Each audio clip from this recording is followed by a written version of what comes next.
বিসমিল্লাহির রহমানির রহিম। প্রথম প্রশ্ন, মা মারা গেছেন, বাবাকে বিবাহ করার সন্তানদের কোনো কর্তব্য আছে কিনা?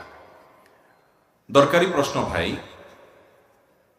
বাবা কিংবা মা দুনিয়া থেকে যদি চলে যান, তাহলে সেক্ষেত্রে সন্তানদের উচিত বাবা মার সব দিক খেয়াল করা। মা মারা গেছেন, বাবা নিঃসঙ্গ হয়ে গেছেন। আমাদের সমাজের সাধারণ চিত্র হলো, সন্তানরা বাবাকে বিবাহ করানো তো পরের কথা, বাবা বিয়ে করতে চাইলেও সন্তানরা সেটার জন্য শত রকমের বাধা সৃষ্টি করে। এই সন্তানকে বলা হয় স্বার্থপর সন্তান। এর চাইতে বড় স্বার্থপরতা আর কি হতে পারে? মায়ের মৃত্যুর পর বাবা যদি জীবন সঙ্গিনীর প্রয়োজন অনুভব করেন, বিশেষ করে মানুষের বয়স যখন বেশি হয়ে যায়, নিঃসঙ্গতা এবং একাকিত্বের যে কষ্ট, এটা তখন কুরে কুরে খায়, তখন একটু একান্তে কথা বলার জন্য একটা মানুষের দরকার হয়, যাকে মনের কথাগুলো খুলে বলবে। তো এই জন্য সন্তানদের বরং উচিত বাবাকে এবং তার জীবন সঙ্গিনী হিসেবে একজন মা, একজন স্ত্রীর ব্যবস্থা করা, উদ্যোগী হওয়া। এবং এই ব্যাপারে সবচেয়ে বড় বাধা হলো সন্তানদের, যে বাবা যদি আরেকটা বিয়ে করে, মা দুনিয়া থেকে চলে গেছে, ওই ঘরে যদি আবার ছেলে মেয়ে যদি হয়, তাহলে ভাগযোগ দিতে হবে। ঠিক না ভাই? ঠিক। এই ভাগযোগ দেওয়ার ভয়ে যদি বাবাকে আপনি অসহযোগিতা করেন, তাদের হক নষ্ট করেন, বাধা সৃষ্টি করেন। আমি অনেক ফ্যামিলি কথা জানি যে বাবা বিয়ে করার জন্য উদ্গ্রীব, কিন্তু সন্তানরা শপথ করেছে, পণ করেছে, কোন অবস্থাতে বাপরে বিয়ে করতে দেওয়া যাবে। সন্তানদের দোষ দিয়া লাভ কি? শুধু আমাদের সমাজের বেশিরভাগ মানুষ, আমাদের টেন্ডেন্সি, প্রবণতা, মন মানসিকতা এরকম, কারণ স্ত্রী মারা যাওয়ার পর বয়স একটু বেশি হয়ে গেছে, 50-60 বা এরকম আরো বেশি কম বয়স হয়ে গেছে, এই বয়সে যদি কেউ বিয়ে করার চিন্তা করে, বিয়ে করার চেষ্টা করে, তার জন্য উপযুক্ত পাত্রী খোঁজাখুঁজি করে, এলাকার সব মানুষ শিপ শিপ শুরু করে। ঠিক না ভাই? ঠিক। বলে কত খারাপ মানুষ, বুড়া এই বয়সে এসে বিয়ে করার চিন্তা করতেছে। আমাদের সমাজটা এমন একটা জায়গায় চলে গেছে, এই সমাজে আকাম কুকাম করলে তাকে মানুষ খারাপ বলে না, ভালো কাজ করলে তাকে মানুষ খারাপ বলে। সমাজের এই সমস্ত কুসংস্কার আমাদের ভাঙতে হবে। বিশেষ করে তরুণদের এ ব্যাপারে আরো বেশি সচেতন হতে হবে। আপনার বাবা, আপনার মা সারা জীবন আপনার জন্য উজাড় করে সবকিছু দিয়ে দিয়েছে। তার কি প্রয়োজন আছে না আছে, তার কোনটা দরকার আছে না আছে, আপনার স্বার্থ পরে তার প্রয়োজনটাকে অগ্রাধিকার দিবেন। এটি হলো সুসন্তানের কাজ, এটাই হলো নেক সন্তানের কাজ। বাবার যদি বিয়ে করতে আগ্রহী হন, তার যদি বাধা না থাকে, এমন কিছু বয়স হয় যে অনেক বাবা আছেন যে অন্য কিছু না, শুধুমাত্র তার শারীরিক খেদমত, বয়স হয়ে গেছে, দেখা গেল যে টয়লেটে তাকে সহযোগিতা করতে হয়, নাবের নিচে পশম পরিষ্কার করতে সহযোগিতা করতে হয়। একান্ত অনেক বিষয় আছে যেগুলোতে একজন সহযোগিতা না করলে একা একা করতে পারেন না, অন্যরা করতে পারেন না। সতর ফরজ, সতর ঢাকা ফরজ, সেটা অন্যের সামনে উন্মুক্ত করা যায় না। অন্যকে বৌমা বলেন, ছেলে মেয়ে বলেন, তারা কেউ সেটা করতে পারে না। এটা আমি তার একজন জীবন সঙ্গিনী দরকার। তো এই সময়টাতে পর্যন্ত সন্তানরা স্বার্থপরের মতো আচরণ করে, দেখেও না দেখার ভান করে, বুঝেও না বুঝার ভান করে। আছে না নাই? ভালো সন্তান সে যে বাবার স্বার্থকে প্রায়োরিটি দিবে, আর কিচ্ছু না। এবং শুধু সন্তানের কাজ না, এখানে সমাজের মানুষের কাজ। বৃদ্ধ হয়ে গেলে, বয়স হয়ে গেলে, সেটা তো অনেক পরের কথা, বাবা মায়ের বিষয়টা আরো পরের কথা। আমাদের সমাজে কোনো মহিলার স্বামী মারা গেলে বা কোনোভাবে তালাকপ্রাপ্ত হয়ে গেছে, 2-4টা সন্তান আছে, সে যদি অন্য কোথাও বিয়ের চিন্তা ভাবনাও করে, সমাজের বেশিরভাগ মানুষ সেটাকে ভালো চোখে দেখে। এই যারা ভালো চোখে দেখে না, এই সবগুলা মানুষ গুনাহগার হবে, পাপিষ্ট হবে, অপরাধী হবে। একজন পুরুষ, একজন নারীর শরিয়া সিদ্ধ যে অধিকার আছে সেটা থেকে বঞ্চিত করার অপরাধে। ভাইয়েরা আমার, আমাদের দৃষ্টিভঙ্গিটাকে পাল্টাতে হবে, নজরটাকে পাল্টাতে হবে। ভুলটাকে ভুল, ভালোটাকে ভালো শিখতে হবে। কোন নারী তার স্বামী মারা গেছেন অথবা তালাক হয়ে গেছে, 2, 4, 5টা 7টাও যদি বাচ্চা থাকে, তার বিয়ে করার অধিকার আছে না নাই? শুধু আছে তা নয়, বরং তার চরিত্রের হেফাজতের জন্য বিয়ে করা কখনো কখনো ফরজও হতে পারে। কিন্তু মুখ খুলতে পারে না এই সমাজের মানুষের ভয়ে, মুখ খুলে বলতে পারে না। তো যাদের কারণে বলতে পারে না, এরা সবাই গুনাহগার হবে। অতএব আমাদের দৃষ্টিভঙ্গিটা কি করতে হবে? পাল্টাতে হবে। বাবা মায়ের ব্যাপারে যেমন, অন্যদের ব্যাপারেও একই। কোন মহিলা স্বামী মারা গেছে আর বিয়ে শাদী বসে নাই, সারা জীবন ওইভাবে কাটায় দিছে, তো সমাজের মানুষ মনে করে মহিলা খুব ভালো, নেককার, পরহেজগার। হতে পারে নেককার, পরহেজগার, কিন্তু ধরেন একটা বাচ্চা হয়েছে, 2টা বাচ্চা হয়েছে, মাত্র 25-30 বছর বয়স। এই বয়স থেকে তার আল্লাহ তাআলা কতদিন হায়াত রেখেছেন এই পর্যন্ত, একা একা থাকা এটা তার জন্য শরীয়তের দৃষ্টিকোণ থেকে কখনো প্রশংসনীয় বিষয় না। ঠিক একই কথা একজন পুরুষের জন্য প্রযোজ্য। আমাদের সমাজে বিয়ে না করে থাকলে সবাই তার প্রশংসা করে, কি ধৈর্য, মাশাআল্লাহ, কোথাও যায় নাই, পুরো জীবন কাটায় দিছে। হ্যাঁ, তিনি সন্তানদের জন্য ত্যাগ করেছেন, তিনি আল্লাহর কাছে সওয়াব পেতে পারেন। কিন্তু তাই বলে আমরা এই সমস্ত কথা বলে তাকে তার অধিকার থেকে, তার প্রয়োজন থেকে তাকে দূরে রাখার কোনো সুযোগ ইসলাম রাখে নাই। এই জন্য তালাকপ্রাপ্তা মেয়েদের ব্যাপারে, বিধবা মেয়েদের ব্যাপারে এবং স্ত্রী মারা গেছে সে সমস্ত পুরুষের ব্যাপারে, বা স্ত্রী কোনো কারণে ভেঙে গেছে, চলে গেছে, তালাক হয়ে গেছে এই সমস্ত পুরুষদের ব্যাপারে আমাদের দৃষ্টিভঙ্গিটাকে উদার করতে হবে, ব্রড করতে হবে। সংকীর্ণ চিন্তা করলে আমরা গুনাহগার হব। আল্লাহ আমাদেরকে বোঝার তৌফিক দান করুন। মৃত ব্যক্তিকে দাফন করার পর তাকে কবরে প্রশ্ন করা হয়, কিন্তু যারা পানিতে ডুবে মারা যায়, যাদের লাশ দাফন করা হয় না, তাদেরকে কিভাবে প্রশ্ন করা হয়? মাশাআল্লাহ, দরকারি প্রশ্ন। আল্লাহ রাব্বুল আলামিন কবরের প্রশ্নোত্তরের মুখোমুখি করবেন প্রত্যেকটা মানুষকে। কবরের প্রশ্নোত্তরের মুখোমুখি করার বিষয়টি অগণিত হাদিস দ্বারা যেমন প্রমাণিত, কোরআনে কারীমের আয়াত দ্বারাও প্রমাণিত। কিছু লোক মুনকারে হাদিস, হাদিস অস্বীকারী, নামধারী মুসলমান বের হয়েছে, যারা কবরের আযাব এবং কবরে যে প্রশ্নোত্তর হবে সেগুলোর বিষয়কে অস্বীকার করে। অথচ কোরআনে কারীমে আল্লাহ রাব্বুল আলামিন ফেরাউনের অনুসারীদের সম্পর্কে বলেছেন যে আন্নারু ইউরাদুনা আলাইহা গুদুওয়ান ওয়া আশিয়্যা ওয়া ইয়াওমাল কিয়ামাতি আদখিলু আলা ফিরআউনা আশাদ্দাল আযাব। ফেরাউন এবং তার অনুসারীদেরকে সকাল বিকাল শাস্তির মুখোমুখি করা হয়, আর কিয়ামতের দিন বলা হবে সবচেয়ে কঠিন শাস্তির মধ্যে তাদেরকে প্রবেশ করাবার জন্য, অর্থাৎ জাহান্নামে দেওয়ার জন্য। তার মানে তার আগে থেকেই তাদের শাস্তি হচ্ছে, এই আয়াত থেকে পরিষ্কারভাবে বোঝা যায়। আর কবরের আযাব বিষয়ে অসংখ্য হাদিস আছে। নবী করিম সাল্লাল্লাহু আলাইহি ওয়াসাল্লাম আল্লাহর কাছে পানাহ চাইতেন, আল্লাহুম্মা ইন্নী আউযুকা মিন আযাবিল কবর, আল্লাহ কবরের আযাব থেকে আমি পানাহ চাই। তাহলে বোঝা গেল কবরের আযাব এটা সুসাব্যস্ত, সুপ্রমাণিত। এখন কথা হলো, যে ব্যক্তিকে বাঘে খেয়ে ফেলেছে, যে ব্যক্তি পানিতে ডুবে মারা গেছে, পচে গলে লাশ মিশে গেছে, যে ব্যক্তি আগুনে পুড়ে ভস্ম এবং ছাই হয়ে গেছে, তার লাশ তো কবরে রাখার সুযোগই হয় নাই। তাহলে তাকে কিভাবে কবরে প্রশ্নোত্তর করা হয়? এর উত্তর হলো, কবরের জগৎটাকে মূলত বলা হয় বারজাখের জগৎ। আল্লাহ তাআলা কোরআনে কারীমে বলেছেন, ওয়া মিন ওয়ারাইহিম বারযাখুন ইলা ইয়াউমি ইউবআসুন। মৃত্যুর পর বারজাখ বলতে একটা জীবন আছে, বারজাখ মানে আড়াল, যে জীবনটা কিয়ামত যে কায়েম হবে সেটা, এবং জীবন, এই দুইটার মধ্যবর্তী জীবন, আড়ালের জীবন, পার্টিশনের জীবন, যে এরপরেই হবে কিয়ামত।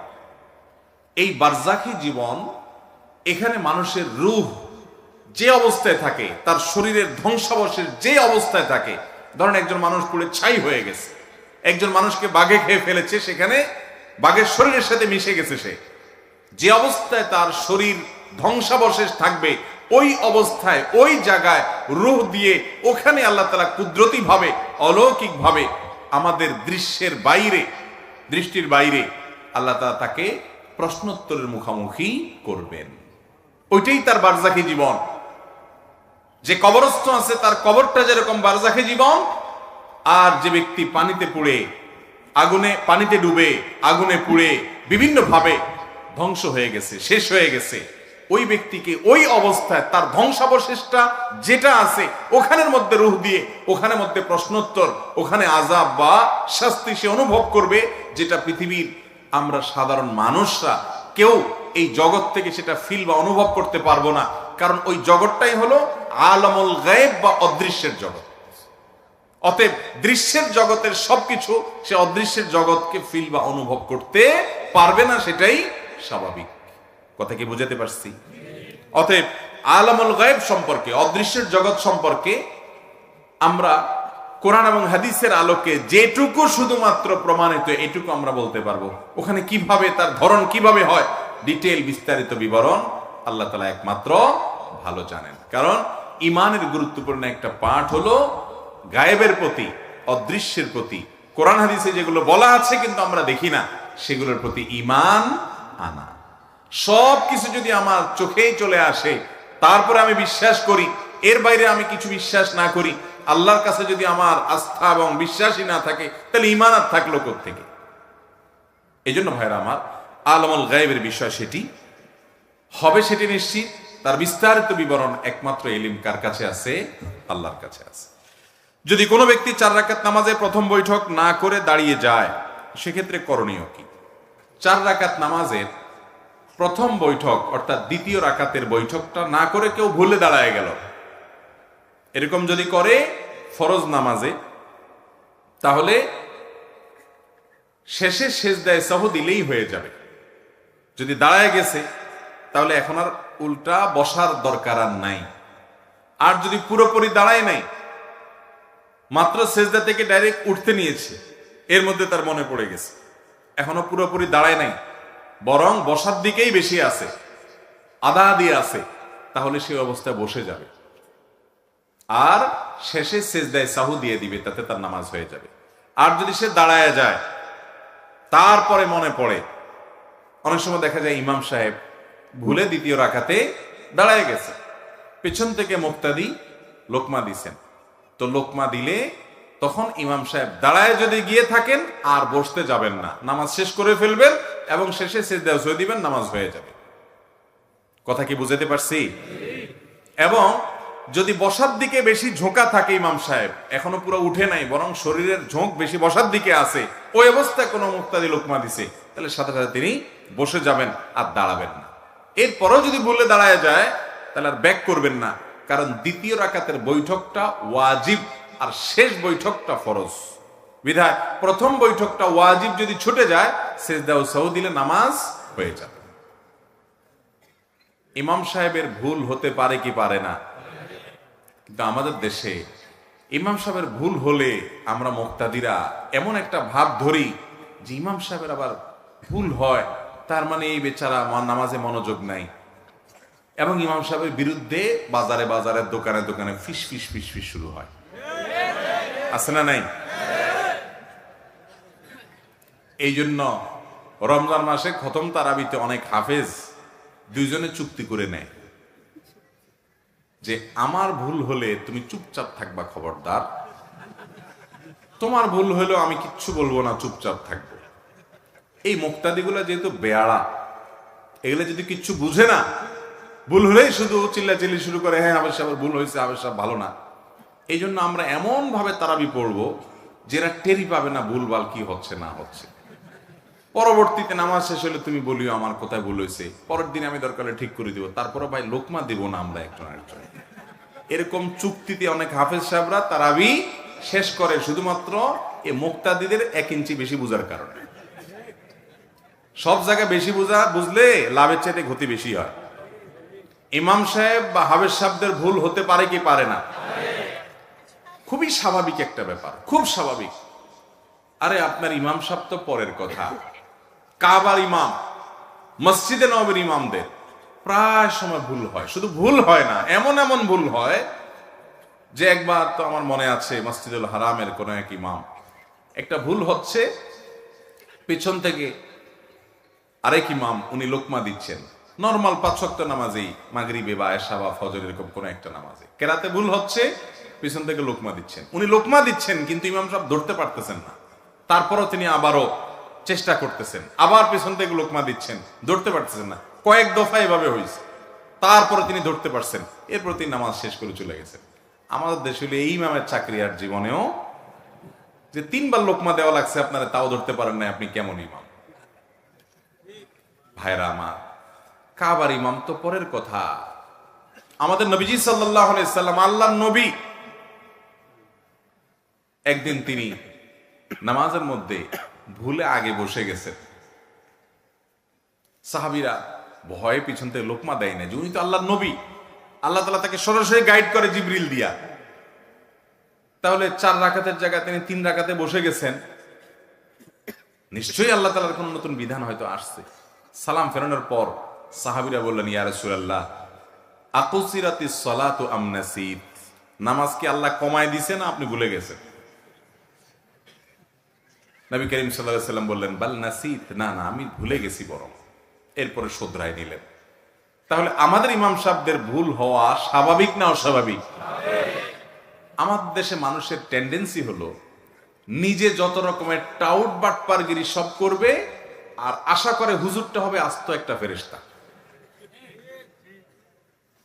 এটা ভুল।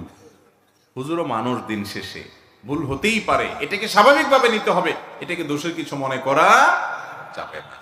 তাহলে সেক্ষেত্রে সব ঠিকঠাক থাকবে। আর না হলে যে হাফেজরা চুক্তি করবে, আপনি টেরও পাবেন না। বুঝতে পারছেন? বেশি চালাকি করা যাবে না। তাহলে কথা হলো, ইমাম সাহেব যদি ভুল করেন, মুক্তাদিরা লোকমা দিবেন।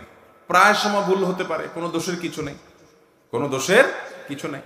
মনোযোগ না থাকার কারণেই সবসময় ভুল হয় এমন না, বয়সের ভারের কারণে, শারীরিক অসুস্থতার কারণে, নানা কারণে হতে পারে। এ হওয়াটা দোষের না। ভুল হওয়াটা যদি দোষের হতো, তাহলে নবীজির ভুল নামাজের মধ্যে হতো না।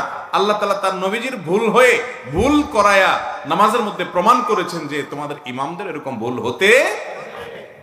কিন্তু এর মানে এই না যে ইমাম সাহেবরা দায়িত্বহীন থাকবেন। ইমাম সাহেব মুক্তাদিদের নেতৃত্ব দিচ্ছেন, তার নামাজের সবচেয়ে মনোযোগ থাকতে হবে, ধীরস্থিরতা থাকতে হবে, সুন্দর থাকতে হবে। ইমাম সাহেবকে সেই রকম ইমাম দেখে দেখে নিয়োগ দিতে হবে কর্তৃপক্ষ। কিন্তু ভুল হয়ে গেলে এটা নিয়ে তো হইচই করার কিচ্ছু নাই, খুবই স্বাভাবিক, খুবই স্বাভাবিক।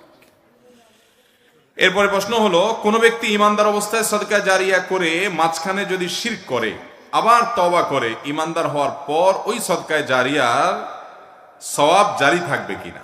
যদি কোনো ব্যক্তি সদকায়ে জারিয়া মূলক কোনো কাজ করে, মাঝখান দিয়ে শিরকে লিপ্ত হয়ে ইমান হারা হয়ে যায়, আবার সে যদি ইমানে ফিরে আসে, তো তার পেছনের যে নেকামল আছে, ভালো কাজ আছে, আল্লাহ তাআলা চাইলে সেগুলো তাকে তার আমলনামা যুক্ত করতে পারেন। কিন্তু ইমান চলে যাওয়ার পর যখন মানুষ নতুন করে মুসলমান হয়, তখন তার খাতা নতুন করে শুরু হয়, এবং ইমান আনার আগে যে ভুল ত্রুটি মাঝখানে হয়েছে সেগুলো আল্লাহ তাআলা মাফ করে দেন।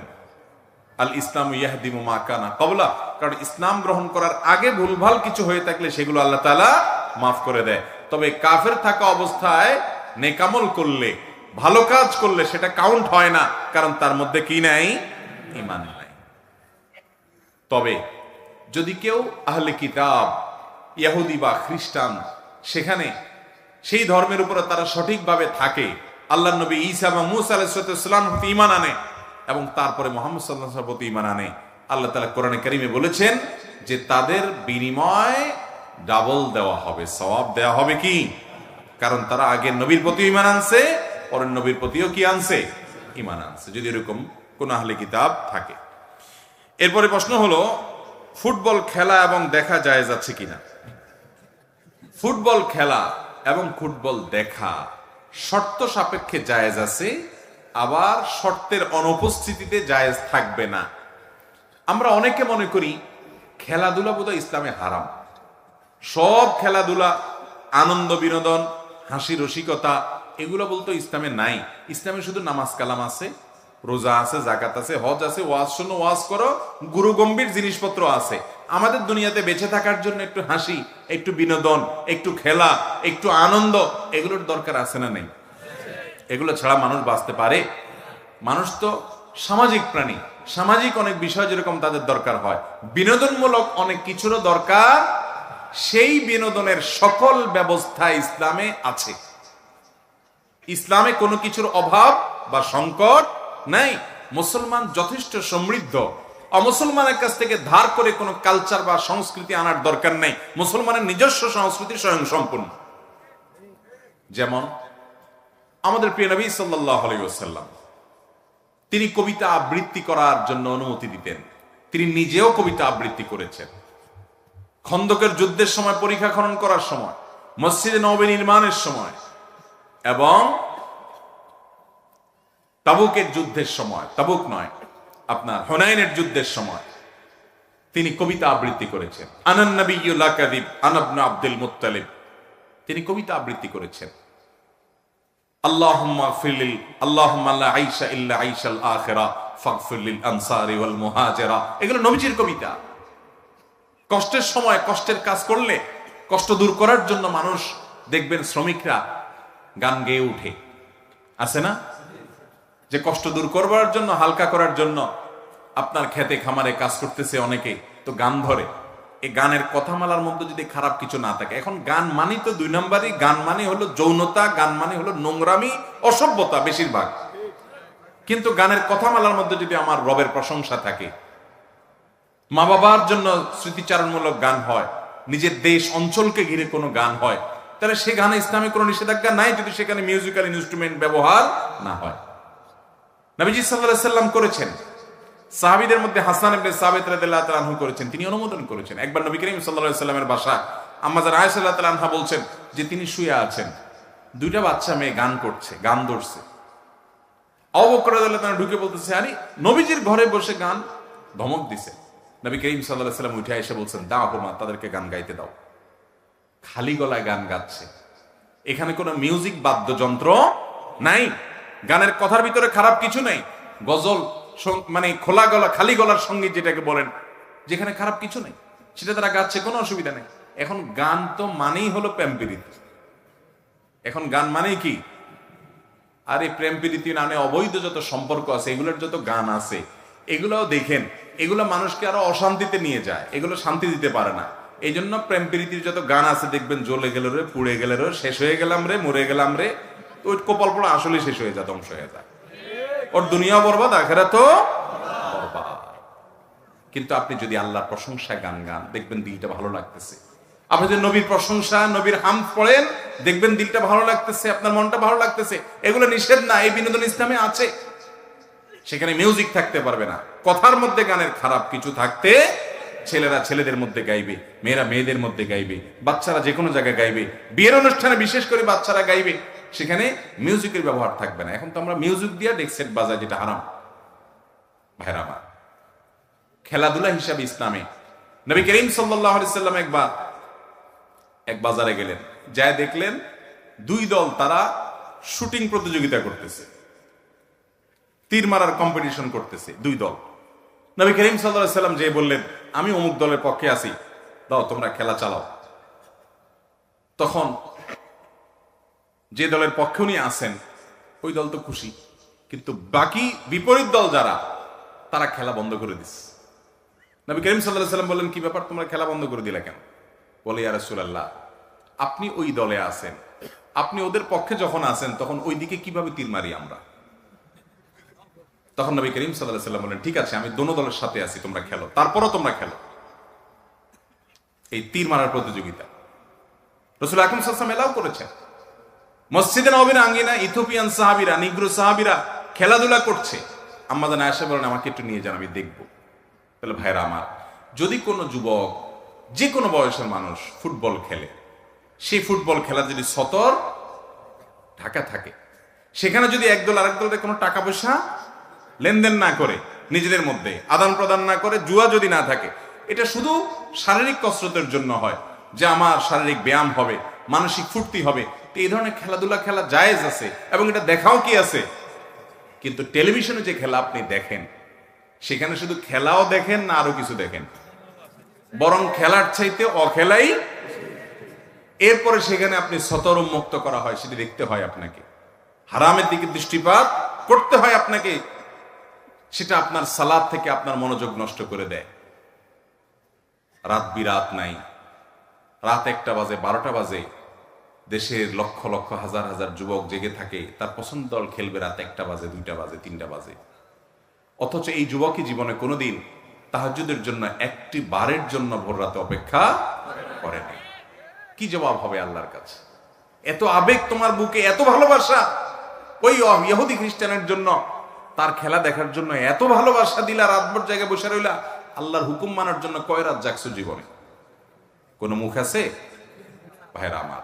অতএব এই খেলাধুলা জায়েজ আছে, এইভাবে বিনোদন করলে সেটা জায়েজ আছে, এবং এটা দেখাও জায়েজ আছে। আমরা ইসলামটাকে শুষ্ক মনে না করি যে ইসলামে কোনো বিনোদন নাই, হাসি নাই, আনন্দ নাই, সবকিছু আছে ভাই, সবকিছু আছে।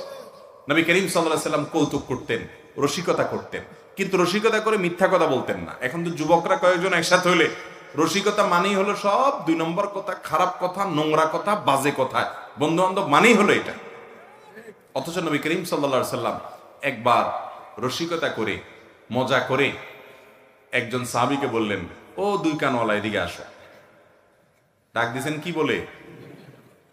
2 কানওয়ালা। তো 2 কান কান নাই, এটা বলে তিনি মজা করলেন, সবাই একটু আনন্দ পেলেন।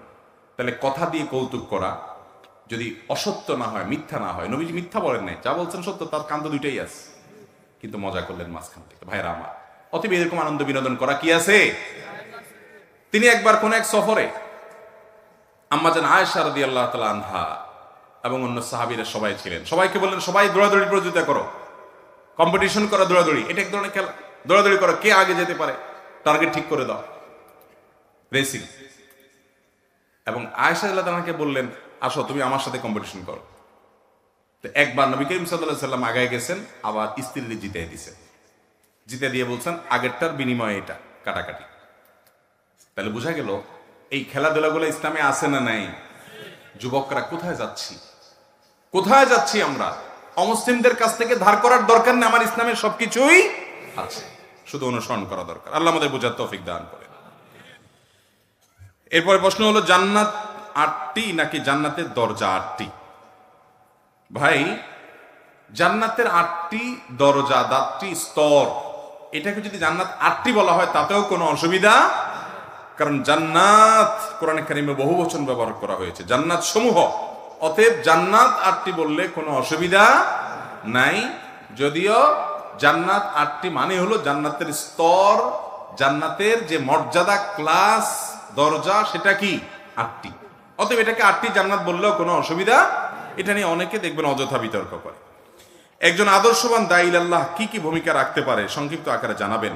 যে ব্যক্তি আল্লাহর পথে আহ্বান করবে মানুষকে, যিনি আল্লাহর দিকে দাওয়াত দিবেন মানুষকে, তার কয়েকটা বৈশিষ্ট্যের ভিতরে 1 নম্বর হবে তিনি দাওয়াত দিবেন আল্লাহর জন্য। কার জন্য দাওয়াত দিবেন? ফেসবুকে দাওয়াত দিবেন আর লাইক কমেন্টের আশা করবেন, গুনবেন, বাহবার আশা করবেন, এই উদ্দেশ্যে দাওয়াত দিবেন, তাহলে সওয়াব হবে। লাইক কমেন্ট বেশি পাইছেন, মানুষের কাছে বেশি পৌঁছাইছে, এই জন্য খুশি হয়েছেন, এটা হতে পারে, এটা প্রাকৃতিক, দোষের না। কিন্তু লাইক পাইলেই দাওয়াতি কাজ করবো, আর না হলে করবো না, লাইকই আমার উদ্দেশ্য, কমেন্টই উদ্দেশ্য, ফেসবুক সেলিব্রিটি হওয়াই উদ্দেশ্য, তাহলে এই দাওয়াতটা আল্লাহর জন্য হলো না। আল্লাহর জন্য দাওয়াত দিতে হবে, এটা হলো দায়ীর প্রথম বৈশিষ্ট্য, যে আল্লাহর কাছ থেকে আমি বিনিময় চাই। ইন আজরিয়া ইল্লা আলাল্লাহ, আল্লাহ ছাড়া কারোর কাছ থেকে বিনিময় আশা করি না। 2 নম্বর হলো তিনি দাওয়াত দিবেন, এই দাওয়াত হবে কোরআন হাদিসের দিকে, মন গড়া কোনো মতবাদের দিকে না। 3 নম্বর হলো বিনয়ের সাথে দাওয়াত দিবেন, ভালো উত্তম আচরণের সাথে দাওয়াত দিবেন। আল্লাহ তাআলা মূসা এবং হারুন, 2 জন নবী, 2 জনই আপন ভাই, তাদেরকে বলছেন তোমরা যাও ফেরাউনের কাছে দাওয়াত দাও, ওয়াকুলা লাহু কাওলাল লাইয়িনা, এবং ফেরাউনকে নরম এবং কোমল কথা বললে দাওয়াত দিবে, শক্ত কথা বলবে না। ফেরাউনের মতো খারাপ মানুষ দুনিয়াতে কেউ নাই, তাকে যদি দাওয়াত দিতে গিয়ে আল্লাহ নবী মূসা আর হারুনকে আল্লাহ নরম ভাষা দিতে বলে, তাহলে আপনি কিভাবে ভাষা খারাপ করে রুক্ষভাবে দাওয়াতি কাজ করেন? অনেকে দেখবেন ফেসবুকে, অনলাইনে, অফলাইনে ইসলাম প্রচারের নামে জেদ ঝাড়তেছে, ক্ষোভ ঝাড়তেছে, চিল্লাচিল্লি করে, মনে হচ্ছে যে উনি কারোর বিরুদ্ধে শত্রুতা করতেছে, তার ভিতরে নরমিয়ত নাই। এটা দায়ীর সিফত হতে পারে। তাই বিনম্র হবে, আখলাকি হবে, নরম ভাষায় দাওয়াত দিবে, এবং সেটাই আল্লাহ তাআলা নির্দেশ করেছে। দায়ীর আরেকটা বৈশিষ্ট্য হলো, দায়ী যখন দাওয়াতি কাজ করবে তার বিনিময় নিয়ে তাড়াহুড়া করবে না। আমার কাজ দাওয়াত দেওয়া, আল্লাহ তাআলা হেদায়েত দেওয়ার মালিক, আল্লাহ কাকে হেদায়েত দিবেন, কাকে দিবেন না, কাকে কখন দেবেন, সেটা আল্লাহর ব্যাপার। আমি আমার ডিউটি পালন করে যাব। দায়ী যা দাওয়াত দিবেন সেটা অনুযায়ী নিজে আমল করবে। দায়ীর আরেকটা সিফত এটা, যে দায়ী যা দাওয়াত দিবেন সেটা অনুযায়ী কি করতে হবে, তাকে আমল করতে হবে। ফেসবুকের দায়ী যারা, আমরা বেশিরভাগ, অনেক ফেসবুক দায়ী আছে যে নিজে নামাজও পড়ে না, কিন্তু ইসলামিক ভিডিও, ইসলামিক বক্তব্য লেখা দিতে দিতে ওনার আইডি এবং পেজ দেখলে দূর থেকে মনে হয় এটা আস্ত একটা সাক্ষাৎ ফেরেশতা। আছে না নাই? ঘরে বসে বসে কম্বলের নিচে উনি মোবাইলে, ফেসবুকে কি ইসলাম প্রচার করে উল্টে ফেলতেছে, অথচ মসজিদে জামাতে যাওয়ার খবর। আমি ব্যক্তিগতভাবে এরকম কয়েকজনকে চিনি। আমাকে বিচার দিছে একজনে, হুজুর এই লোক কত বড় সেলিব্রিটি ফেসবুকে, অনেকে তারে চিনে, হাজার হাজার লাইক পড়ে তার ইসলামিক কন্টেন্টে, সারাদিন শুধু কোরআন হাদিস লেখে, এই বেটা একদিনও মসজিদে ফজর নামাজ যায় না। তার পাশে থাকা লোকজন আমাকে বলছে, এরকম বহু লোক আছে আমাদের সমাজে। তো এইরকম হতে পারবে না। দায়ী যা নিজে মানুষকে দাওয়াত দিবে সেটার উপর সে নিজে আমল, এদিকে ইসলামের দাওয়াতের কাজ করবেন, এদিকে ইউটিউবে বসে চুরি করে করে খারাপ জিনিস দেখবেন। এটা কখনো ভালো দায়ীর কাজ হতে। আল্লাহ তাআলা আমাদেরকে সবাইকে ভালো দায়ী হওয়ার তৌফিক দান করুন। সব মুসলমানকে দাওয়াতের কাজ করতে হবে।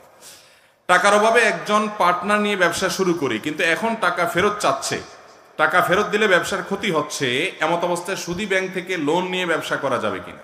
সুদী ব্যাংক থেকে লোন নিয়ে কোনো অবস্থাতে ব্যবসা করা যাবে।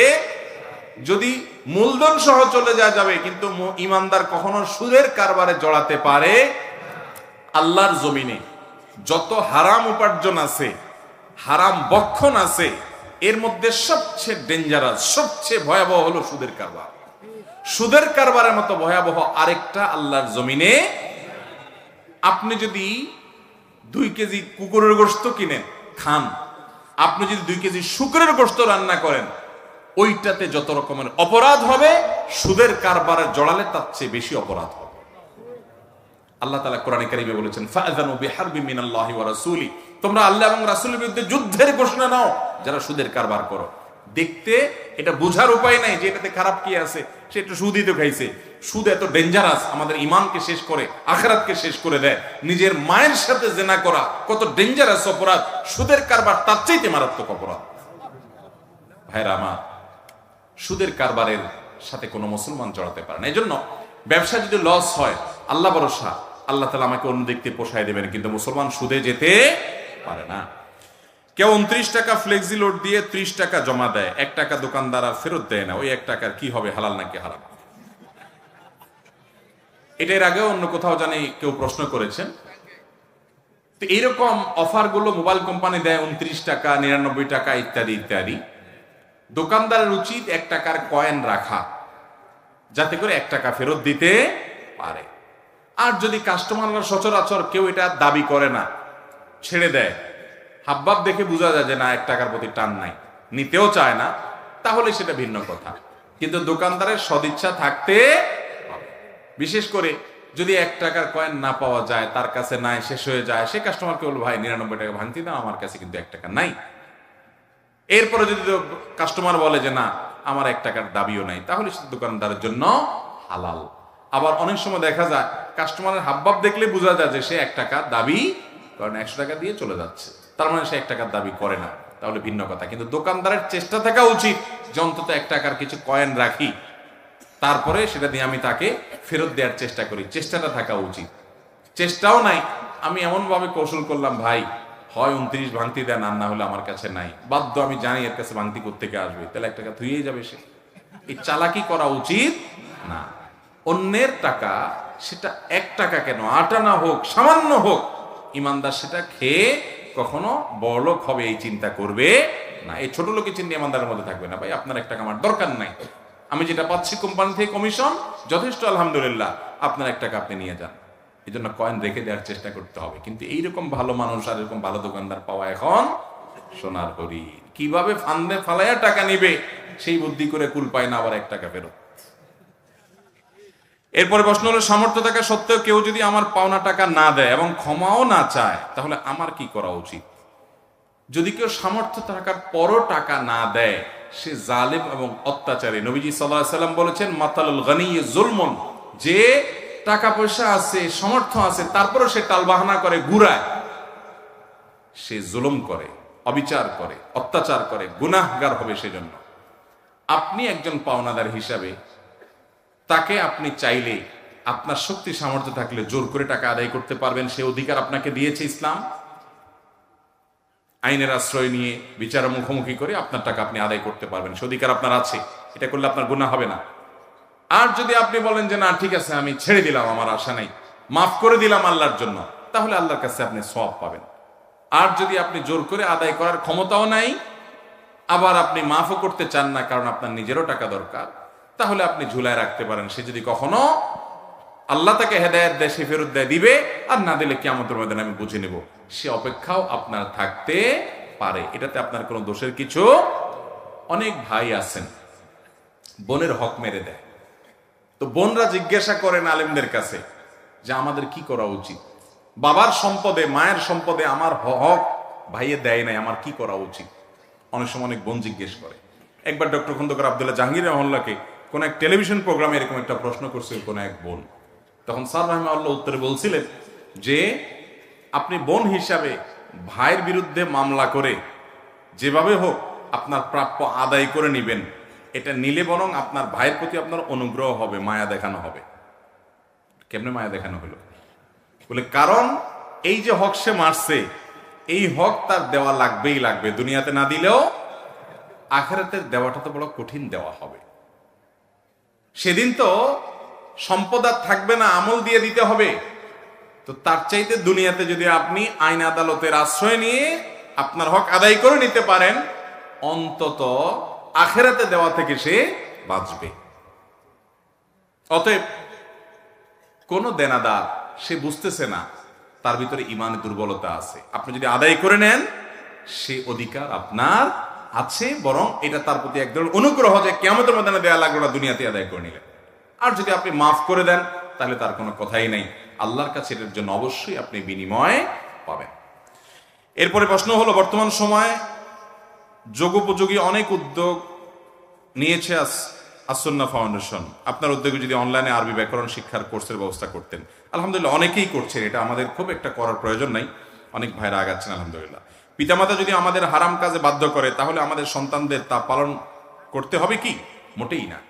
অনেক মা বাবা আছে খারাপ কাজ করতে বলে, অনেক বউ আছে খারাপ কাজ করতে বলে, অনেক দোস্ত আছে খারাপ কাজ করতে বলে, অনেক ছেলে মেয়ে আছে খারাপ হারাম জিনিস চায় বাপ মার কাছে। যদি হারাম কাজ করতে বাপ মাও নির্দেশ করে, সেই নির্দেশ মানা যাবে। লা তাআতা লিমাখলুকিন ফি মাসিয়াতিল খালিক। আল্লাহর অবাধ্য হয়ে পৃথিবীতে কারোর বাধ্যগত হওয়া যাবে, আল্লাহর হুকুম লঙ্ঘন করে পৃথিবীর কারোর হুকুম মানা যাবে। মা বাবার হুকুম মানতে হবে ততক্ষণ যতক্ষণ তারা আল্লাহর আদেশ নিষেধের মধ্যে থাকে। আল্লাহর আদেশ নিষেধের বাইরে চলে গেছে, বাইরে যাইতে বলে, তখন মা বাবাকে বিনয়ের সাথে অপারগতা জানাইতে হবে। বেয়াদবি আবার করা যাবে না, খবরদার, তাদের সাথে বেয়াদবি করা যাবে না। আল্লাহ তাআলা কোরআনে কারীমে বলেছেন, তারা যদি তোমাকে শিরিক করতে নির্দেশ করে, ফালা তুতিউহুমা, তাহলে মা বাবার কথা শুনিও না, তবে ওয়াসাহিবহুমা ফিদ দুনিয়া মারুফা, তাদের সাথে দুনিয়াতে সুন্দর আচরণ করবা। তারা অন্যায় করতে বললে তাদেরকে বিনয়ের সাথে, নম্রতার সাথে বলবা, বাবা মা তোমার সব কথা মানতে আমি বাধ্য, কিন্তু আমার সৃষ্টিকর্তার নির্দেশের বাইরে গেলে তখন তো আমি তোমার কথা মানতে পারি না। তুমি আমার কাছে সবচেয়ে বড়, কিন্তু সৃষ্টিকর্তার চাইতে বড় তুমি না। তাদেরকে বুঝাই দিতে হবে, কিন্তু বেয়াদবি করা যাবে না। এরপরে প্রশ্ন হলো, বিতরের নামাজ না পড়লে গুনাহ হবে কিনা? বিশুদ্ধ মত অনুযায়ী বিতরের নামাজ ওয়াজিব, এই জন্য বিতরের নামাজ যদি না পড়েন তাহলে গুনাহ হবে, ওয়াজিব তরকের গুনাহ হবে, বিদায় বিতরের নামাজ পড়তে হবে। এরপরে প্রশ্ন হলো, বিতির পড়ার পর তাহাজ্জুদের নামাজ পড়া যাবে কিনা? বিতির সন্ধ্যা রাত্রে পড়ে ফেলছেন এশার সাথে, এখন ভোর রাতে ওই যে কোন দলে খেলোয়াড় ছিল জানি, খেলা ছিল জানি কত রাত্রে, এই রাতে খেলা টেলা দেখার পরে চিন্তা করলেন তাহাজ্জুদের নামাজটা পড়ে একসাথে শুই, তো তখন যদি আপনি তাহাজ্জুদ পড়তে চান পারবেন কিনা? উত্তর হলো, বিতির সন্ধ্যা রাত্রে পড়ে ফেলার পর যদি ভোর রাতে তাহাজ্জুদ পড়ার তৌফিক হয় পড়া যাবে, তৌফিক বা সুযোগ হলে তাহাজ্জুদ পড়া। তবে সাধারণ অবস্থাতে বিতির হবে রাতের শেষ নামাজ। নবীজি সাল্লাল্লাহু আলাইহি ওয়াসাল্লাম বলেছেন, ইজআলু আখিরা সালাতিকুম বিল-লাইলি বিতরা, তোমাদের রাতের শেষ নামাজ হবে, বিতির দিয়ে ফিনিশিং হবে। এই জন্য তাহাজ্জুদ যদি কেউ ভোর রাতে পড়বে, ইচ্ছা থাকে এবং উঠবে সে ব্যবস্থাও থাকে, তাহলে সে অপেক্ষা করবে ভোর রাতে তাহাজ্জুদ শেষ, তারপরে বিতির পড়ে ফিনিশিং দিয়ে দিবে। কথা কি বুঝাতে পারছি? আল্লাহ তাআলা আমাদেরকে বুঝা এবং আমল করার তৌফিক দান করুন। হুজুর চলে আসছেন? আলহামদুলিল্লাহ। ভাই হুজুর চলে আসছেন। আমি হুজুর আসার জন্য শুধুমাত্র টাইম পাস করা আমার ডিউটি এবং কাজ। আলহামদুলিল্লাহ হুজুর চলে আসছেন। প্রশ্ন আরো অনেক আছে, কিন্তু প্রশ্নের উত্তর ইনশাআল্লাহ আল্লাহ বাঁচা রাখলে আমি আবারও দেব। চলে আসছেন? জি, জাযাকুমুল্লাহ খাইর। আমরা যে কথাগুলো এতক্ষণ শুনলাম, জানলাম, বুঝলাম, আল্লাহ তাআলা আমাদের সবাইকে আমল করার তৌফিক দান করুন। সবাই আমল করবো তো ইনশাআল্লাহ? আল্লাহ তাআলা আমাদেরকে উপকারী কথাগুলো অনুযায়ী আমল করার তৌফিক দান করুন। এবং হুজুর আসছেন, হুজুরের গুরুত্বপূর্ণ আলোচনা বক্তব্য পেশ করবেন। পুরো আলোচনা আমরা মনোযোগ সহকারে শুনবো। আল্লাহ তাআলা আমাদের সবাইকে আমলের তৌফিক দান করুন। হুজুর অসুস্থ মানুষ, আল্লাহ তাআলা তাকে শিফা কামিলা আজরার জন্য দান করেন, আমরা দোয়া করি।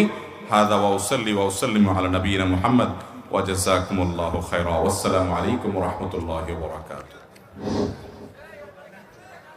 আলহামদুলিল্লাহ। আপনি খেলার নামে, খেলা দেখার নামে, নানান নামে এমন সব জিনিস দেখেন, এমন সব জিনিসের পিছনে পড়ে থাকেন যেটা কোরআন এবং হাদিসের আলোকে গুনাহ, নাজায়েজ, চোখের গুনাহ করেন। আপনার মধ্যে নেশা তৈরি হয়, উন্মাদনা তৈরি হয়। অমুসলমান যারা তাদেরকে সমর্থন করেন, এমন খেলোয়াড়কে সাপোর্ট করেন যেই খেলোয়াড় সমকামিতাকে সাপোর্ট শুধু করে না, জার্সির কোনাতে বিভিন্ন জায়গাতে দেখবেন হাতার মধ্যে রংধনুর ছবি আঁকে আছে। এর মানে হলো সে সমকামিতাকে দুনিয়াতে বৈধতা দেওয়ার জন্য সংগ্রাম করছে। সেই রকম মানুষকে আপনি সাপোর্ট করছেন, তার ভক্তি আপনি দেখাচ্ছেন, তার জন্য আবেগে আপনার আপ্লুত হয়ে যাচ্ছে। ইমানদার জীবনের এরকম গুরুত্বপূর্ণ পার্টগুলোকে যদি বলে না সব জায়গায় ইসলাম টেনে আনা ঠিক না, তো আর যা হোক তিনি এখনো মুসলমান হতে পারেন, তিনি ইসলাম বুঝেনই নেই। আল্লাহ তাআলা আমাদেরকে পরিপূর্ণ মুসলমান হওয়ার তৌফিক দান করুন। পরিপূর্ণ সারেন্ডার না করলে, শতভাগ আত্মসমর্পণ না করলে আপনি কখনো পরিপূর্ণ মুসলমান হতে পারেন। আল্লাহ তাআলা আমাদেরকে পরিপূর্ণ মুসলমান হওয়ার তৌফিক দান করুন। ভাইরা আমার, খেলার নামে আমরা যা করছি আজকাল, সেগুলো অনেক ক্ষেত্রে আমাদেরকে ইসলাম থেকে শুধু দূরে সরাচ্ছে না, নিজের অজান্তে আল্লাহদ্রোহী, হারাম এবং আল্লাহর অভিশাপ এবং গজব নাজিল হওয়ার কর্মকাণ্ডকে দুনিয়াতে প্রতিষ্ঠা করার জন্য যারা সংগ্রাম করছে, শয়তানের বাহিনী বলা যেতে পারে, তাদের ভক্তি করছে আমাদের মুসলমানের সন্তানরা। তাদের ভক্তি করছে মুসলমানের সন্তানরা, জানে না কার ভক্তি করছে, কার ভক্ত হচ্ছে, কার ফলোয়ার হচ্ছে, কার সাপোর্টার সে হচ্ছে। মুসলমানের আবেগ বিবেক এত সস্তা। এগুলো বললে অনেক যুবকরা বলে সব জায়গায় ইসলাম টেনে আনা, সব জায়গায় কোরআন হাদিস টেনে আনা ঠিক না, খেলার মধ্যে আবার কিসের ইসলাম টেনে আনা? খেলার মধ্যে ইসলাম আছে না নাই? ইসলাম নাই এমন কোন জায়গা আছে? আপনি যখন খেলাধুলা করবেন, ইসলামে খেলাধুলাও আছে। আপনি কিভাবে খেলাধুলা করবেন ইসলামে সেটা বলা আছে। আপনি নিজে খেলাধুলা করেন বা কেউ মাঠে খেলাধুলা করছে, আপনি সেটা দেখেন। সেখানে যদি হারাম কিছু না থাকে, সেখানে যদি সতর মুক্ত করা না হয়, সেখানে যদি জুয়া না থাকে, সেখানে যদি চোখের জেনা না হয়, সেখানে যদি নামাজ ইবাদত বন্দেগী নষ্ট হওয়ার মতো নেশা এবং মাতলামি তৈরি না হয়, তাহলে সেই খেলা খেলাতে, সেই খেলা দেখাতে কোনো অসুবিধা নেই। কিন্তু আপনি যেই খেলা দেখছেন, এই খেলা প্রতি সেকেন্ডে আপনার চোখের জেনা হচ্ছে কি হচ্ছে না? প্রতি মিনিটে মিনিটে চোখের জেনা করা ছাড়া এই খেলা দেখার কোন রাস্তা আছে? আপনি 1 ঘন্টা খেলা দেখতে গিয়ে 100 বার, 200 বার, 250 বার বা অগণিত বার আপনার চোখের জেনা করছেন, মনের জেনা করছেন, আপনার আমলনামা গুনাহ লেখা হচ্ছে। এর পাশাপাশি এই খেলাধুলাগুলোর কারণে যারা সমকামিতাকে সাপোর্ট করে, যারা ফিলিস্তিনে মুসলমানদের রক্তকে হালাল মনে করে, যারা মুসলমানদের দুশ্মন, যারা আমার আল্লাহর দুশ্মন, আল্লাহ রাসূলের দুশ্মন, আল্লাহদ্রোহী, বেঈমান, কাফের, মুশরিক, আপনার কাছে তারা হচ্ছে সবচেয়ে প্রিয় এবং পছন্দের ফেভারিট মানুষ। মুসলমানের আবেগ বিবেকের দাম এত সস্তা, এত মূল্যহীন, কিয়ামতের ময়দানে আল্লাহ রাব্বুল আলামিনের কাছে জবাবদিহি করা লাগবে। ভাইরা আমার, এই ভালোবাসা আমরা কাদেরকে দিচ্ছি? এটা জায়গা মতো দিলে সওয়াব হবে। নিজের মাকে ভালোবাসেন, বাবাকে ভালোবাসেন, ভাইকে ভালোবাসেন, অভাবী মানুষকে ভালোবাসেন, বোনকে ভালোবাসেন এবং বৃদ্ধদেরকে শ্রদ্ধা করেন, আলেমদেরকে ভালোবাসেন, নেককারদেরকে ভালোবাসেন, আপনারে ভালোবাসেন, ইমানদারকে ভালোবাসেন, আল্লাহর জন্য ভালোবাসেন, ইমান পূর্ণাঙ্গ হবে। নবীজি সাল্লাল্লাহু আলাইহি সাল্লাম বলেছেন, মান আহাব্বা লিল্লাহ, যে আল্লাহর জন্য ভালোবাসবে, ও আবগাদা লিল্লাহ, আরেকজনকে অপছন্দ করবে, সেটাও আল্লাহর জন্যই অপছন্দ করবে, এই ব্যক্তির ইমান পূর্ণাঙ্গ হবে। আপনি যাকে ভালোবাসছেন খেলার জন্য, আমি ঘৃণা করি তাকে আল্লাহর জন্য। আপনি যাকে ভালোবাসছেন তথাকথিত তার নৈপুণ্যের জন্য, আমি তাকে ঘৃণা করি তার সমকামিতাকে সমর্থন করার জন্য। এখানে পার্থক্য হয়ে যায় কোনটা হক আর কোনটা বাতিল, কোনটা সত্য আর কোনটা অসত্য। শয়তান আমাদের চোখের উপরে প্রলেপ দিয়ে দিয়েছে, আমরা ভালো মন্দ বোঝার মতো হিতাহিত জ্ঞান হারিয়ে ফেলেছি। নানান বিনোদনের নামে, হাসি তামাশার নামে, মজার নামে, খেলাধুলার নামে আমাদের ইমানের চেতনাগুলো এভাবে ধ্বংস হয়ে যাচ্ছে। আল্লাহ দ্রোহী, আল্লাহর বিধানের বিরুদ্ধে বিদ্রোহী, অভিশপ্ত কর্মের সমর্থনকারী, কাফের মুশরিক, তারা তাদের নৈপুণ্য করতে পারে, তাদের ব্যাপার। এজ এ মুসলিম আমার কাছে সেটা কখনো পছন্দের তালিকা শীর্ষে হবে। তাদের জন্য পাগল পরা হয়ে তাদের নাম লেখা, নাম খচিত জার্সি আমি পরে বেড়াবো। নিজের বাবা, নিজের মা, তাদের মহব্বত জীবনে এতটা দেখায় না যুবকরা। নিজের ভাই বোনের প্রতি এতটা ভালোবাসা দেখাতে পারে না। নিজের শিক্ষকের প্রতি এতটা ভালোবাসা দেখাতে, কোথাকার কোন দেশের খেলোয়াড়, যেই দেশের খেলোয়াড়ের সাথে আমার দেশের, যে দেশের সাথে আমার দেশের কোনো কূটনৈতিক সম্পর্ক নাই, রাজনৈতিক সম্পর্ক নাই, অর্থনৈতিক সম্পর্ক নাই, সে দেশের এম্বাসিও হয়তো আমার দেশে নাই, আমার দেশের এম্বাসিও হয়তো সে দেশে নাই, ধর্মীয় কোনো সম্পর্ক নাই, বরং আরো উল্টাটা আছে। আমি মুসলমান, সে অমুসলমান, আমি তাওহীদে বিশ্বাসী, সে মুশরিক, আমি মুসলমান, সে কাফের, আমি আল্লাহর বিধানে বিশ্বাস করি, সে আল্লাহর বিধানের বিরুদ্ধে যুদ্ধ করে। এরকম মানুষ কোন মুসলমানের সন্তানের কাছে পছন্দনীয় হতে, কিন্তু আজ সেটা খেলার নাম দিয়ে আমাদের কাছে শয়তান গিলাচ্ছে আমাদের, ঠিক না ঠিক? এগুলো ইমানের গুরুত্বপূর্ণ পাঠ ভাইরা আমার। ইমান মানে শুধুমাত্র আশহাদু আল্লা ইলাহা ইল্লাল্লাহ বললেন, ওয়া আশহাদু আন্না মুহাম্মাদুর রাসূলুল্লাহ মুখে বললেন আর ইমানদার হয়ে গেলেন, এত সস্তা জিনিস না। যখনই বলছেন আশহাদু আল্লা ইলাহা ইল্লাল্লাহ, ইবাদতের উপযুক্ত ইলাহ আল্লাহ ছাড়া আর কেউ নাই, আর মুহাম্মদ তিনি আল্লাহর পাঠানো দূত, রাসূল, আল্লাহ তাকে পাঠিয়েছেন, তখন আল্লাহর সকল বিধান, মুহাম্মদ সাল্লাল্লাহু আলাইহি সাল্লামের সকল নির্দেশ নিষেধ, এই সবগুলোকে আপনি মেনে নিয়েছেন, সারেন্ডার করেছেন। এরপর যদি এর বরখেলাফ করেন, এর উল্টাপাল্টা করেন, তাহলে আপনার ইমানের ভিতর ত্রুটি আছে। আল্লাহ তাআলা আমাদেরকে ত্রুটিমুক্ত ইমান আনয়ন করার তৌফিক দান করুন। আখিরাতে শেষ হাসতে চাইলে, চূড়ান্ত ভাবে আল্লাহর কাছে সফল হতে হলে 4 শর্তের 1 নম্বর হলো ইমানটা ঠিক থাকতে হবে। ইমানের যে দাবি সেগুলো পূরণ করতে হবে। ইমানের দাবি হলো ভালোবাসা হবে আল্লাহর জন্য, আর শত্রুতা, বিদ্বেষ, অপছন্দ হবে কার জন্য? আল্লাহর জন্য। একজন মানুষ অনেক যোগ্য, অনেক ভালো নৈপুণ্য দেখাতে পারে, অনেক কারিশমা তার মধ্যে আছে, অনেক যোগ্যতা তার মধ্যে আছে, কিন্তু যদি সে আমার রবকে রব হিসাবে না মানে, আমার রবের একত্ববাদকে অস্বীকার করে, তো শুধুমাত্র রবের কারণে আমি তাকে অপছন্দ করব। এটাই হলো ইমানের দাবি। এটা কিসের দাবি ভাই? ইমানের দাবি। এখন ইমানের দাবিগুলো সব ঠুনকো হয়ে গেছে, সব নফসের দাবি পূরণ করার জন্য আমরা ব্যস্ত হয়ে গেছি। দিন পার হয়ে যাবে ভাই, একভাবে দিন পার হয়ে যাবে।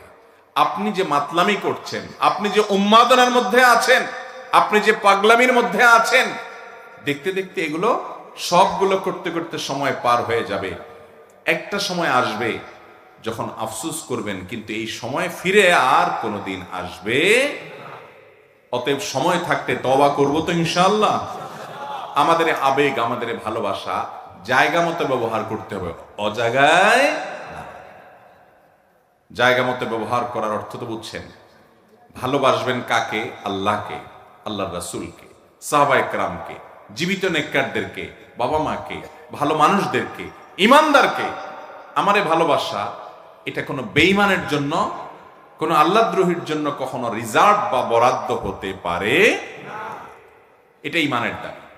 ওয়ালা এবং বারা ইমানের গুরুত্বপূর্ণ পার্ট। আল হুব্বু লিল্লাহি ওয়াল বুগদু লিল্লাহ।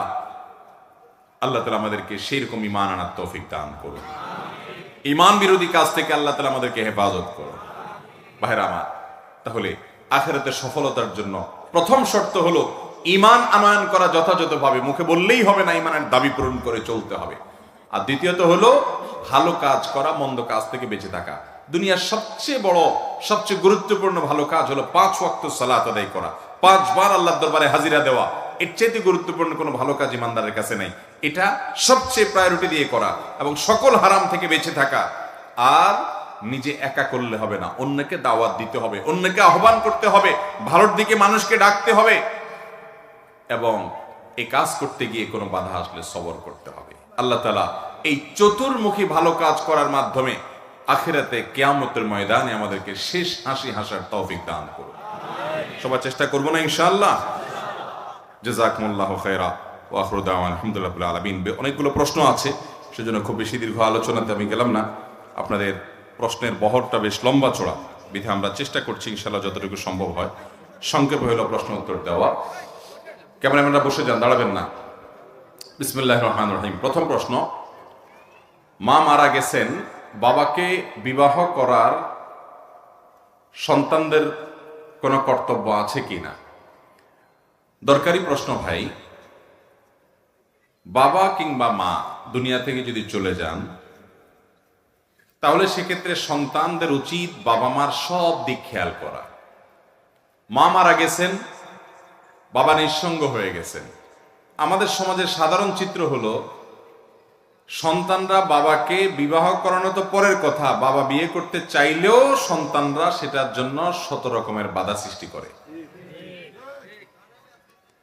এই সন্তানকে বলা হয় স্বার্থপর সন্তান। এর চাইতে বড় স্বার্থপরতা আর কি হতে পারে?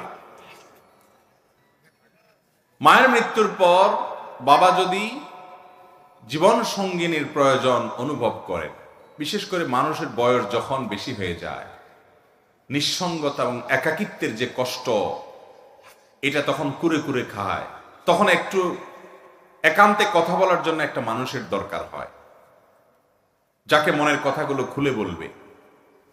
তো এই জন্য সন্তানদের বরং উচিত বাবাকে এবং তার জীবন সঙ্গিনী হিসেবে একজন মা, একজন স্ত্রীর ব্যবস্থা করা, উদ্যোগী হওয়া। এবং এই ব্যাপারে সবচেয়ে বড় বাধা হলো সন্তানদের, যে বাবা যদি আরেকটা বিয়ে করে, মা দুনিয়া থেকে চলে গেছে, ওই ঘরে যদি আবার ছেলে মেয়ে যদি হয়, তাহলে ভাগযোগ দিতে হবে। ঠিক না ভাই? ঠিক।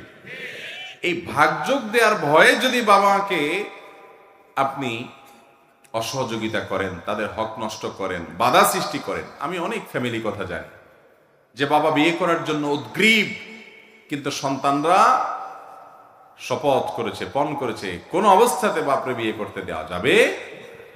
সন্তানদের দোষ দিয়া লাভ কি? শুধু আমাদের সমাজের বেশিরভাগ মানুষ, আমাদের টেন্ডেন্সি, প্রবণতা, মন মানসিকতা এরকম, কারোর স্ত্রী মারা যাওয়ার পর বয়স একটু বেশি হয়ে গেছে, 50-60 বা এরকম আরো বেশি কম বয়স হয়ে গেছে, এই বয়সে যদি কেউ বিয়ে করার চিন্তা করে, বিয়ে করার চেষ্টা করে, তার জন্য উপযুক্ত পাত্রী খোঁজাখুঁজি করে, এলাকার সব মানুষ শিপ শিপ শুরু করে।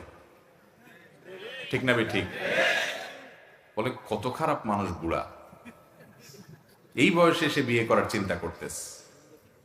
আমাদের সমাজটা এমন একটা জায়গায় চলে গেছে, এই সমাজে আকাম কুকাম করলে তাকে মানুষ খারাপ বলে না, ভালো কাজ করলে তাকে মানুষ খারাপ বলে। সমাজের এই সমস্ত কুসংস্কার আমাদের ভাঙতে হবে। বিশেষ করে তরুণদের এ ব্যাপারে আরো বেশি সচেতন হতে হবে। আপনার বাবা, আপনার মা সারা জীবন আপনার জন্য উজাড় করে সবকিছু দিয়ে দিয়েছে। তার কি প্রয়োজন আছে না আছে, তার কোনটা দরকার আছে না আছে, আপনার স্বার্থ পরে তার প্রয়োজনটাকে অগ্রাধিকার দিবেন। এটি হলো সুসন্তানের কাজ, এটাই হলো নেক সন্তানের কাজ। বাবার যদি বিয়ে করতে আগ্রহী হন, তার যদি বাধা না থাকে, এমন কিছু বয়স হয় যে অনেক বাবা আছেন যে অন্য কিছু না, শুধুমাত্র তার শারীরিক খেদমত, বয়স হয়ে গেছে, দেখা গেল যে টয়লেটে তাকে সহযোগিতা করতে হয়, নাভের নিচে পশম পরিষ্কার করতে সহযোগিতা করতে হয়, একান্ত অনেক বিষয় আছে যেগুলোতে একজন সহযোগিতা না করলে একা একা করতে পারেন না, অন্যরা করতে পারেন না। সতর ঢাকা ফরজ, সেটা অন্যের সামনে উন্মুক্ত করা যায় না। অন্যকে বৌমা বলেন, ছেলে মেয়ে বলেন, তারা কেউ সেটা করতে পারে না। এটা আমি তার একজন জীবন সঙ্গিনী দরকার। তো এই সময়টাতে পর্যন্ত সন্তানরা স্বার্থপরের মতো আচরণ করে, দেখেও না দেখার ভান করে, বুঝেও না বুঝার ভান করে, আছে না নাই? ভালো সন্তান সে যে বাবার স্বার্থকে প্রায়োরিটি দিবে, আর কিচ্ছু না। এবং শুধু সন্তানের কাজ না, এখানে সমাজের মানুষের কাজ। বৃদ্ধ হয়ে গেলে, বয়স হয়ে গেলে, সেটা তো অনেক পরের কথা, বাবা মায়ের বিষয়টা আরো পরের কথা। আমাদের সমাজে কোনো মহিলার স্বামী মারা গেলে বা কোনোভাবে তালাকপ্রাপ্ত হয়ে গেছে, 2-4টা সন্তান আছে, সে যদি অন্য কোথাও বিয়ের চিন্তা ভাবনাও করে, সমাজের বেশিরভাগ মানুষ সেটাকে ভালো চোখে দেখে। এই যারা ভালো চোখে দেখে না, এই সবগুলো মানুষ গুনাহগার হবে, পাপিষ্ঠ হবে, অপরাধী হবে। একজন পুরুষ একজন নারীর শরিয়া সিদ্ধ যে অধিকার আছে সেটা থেকে বঞ্চিত করার অপরাধে।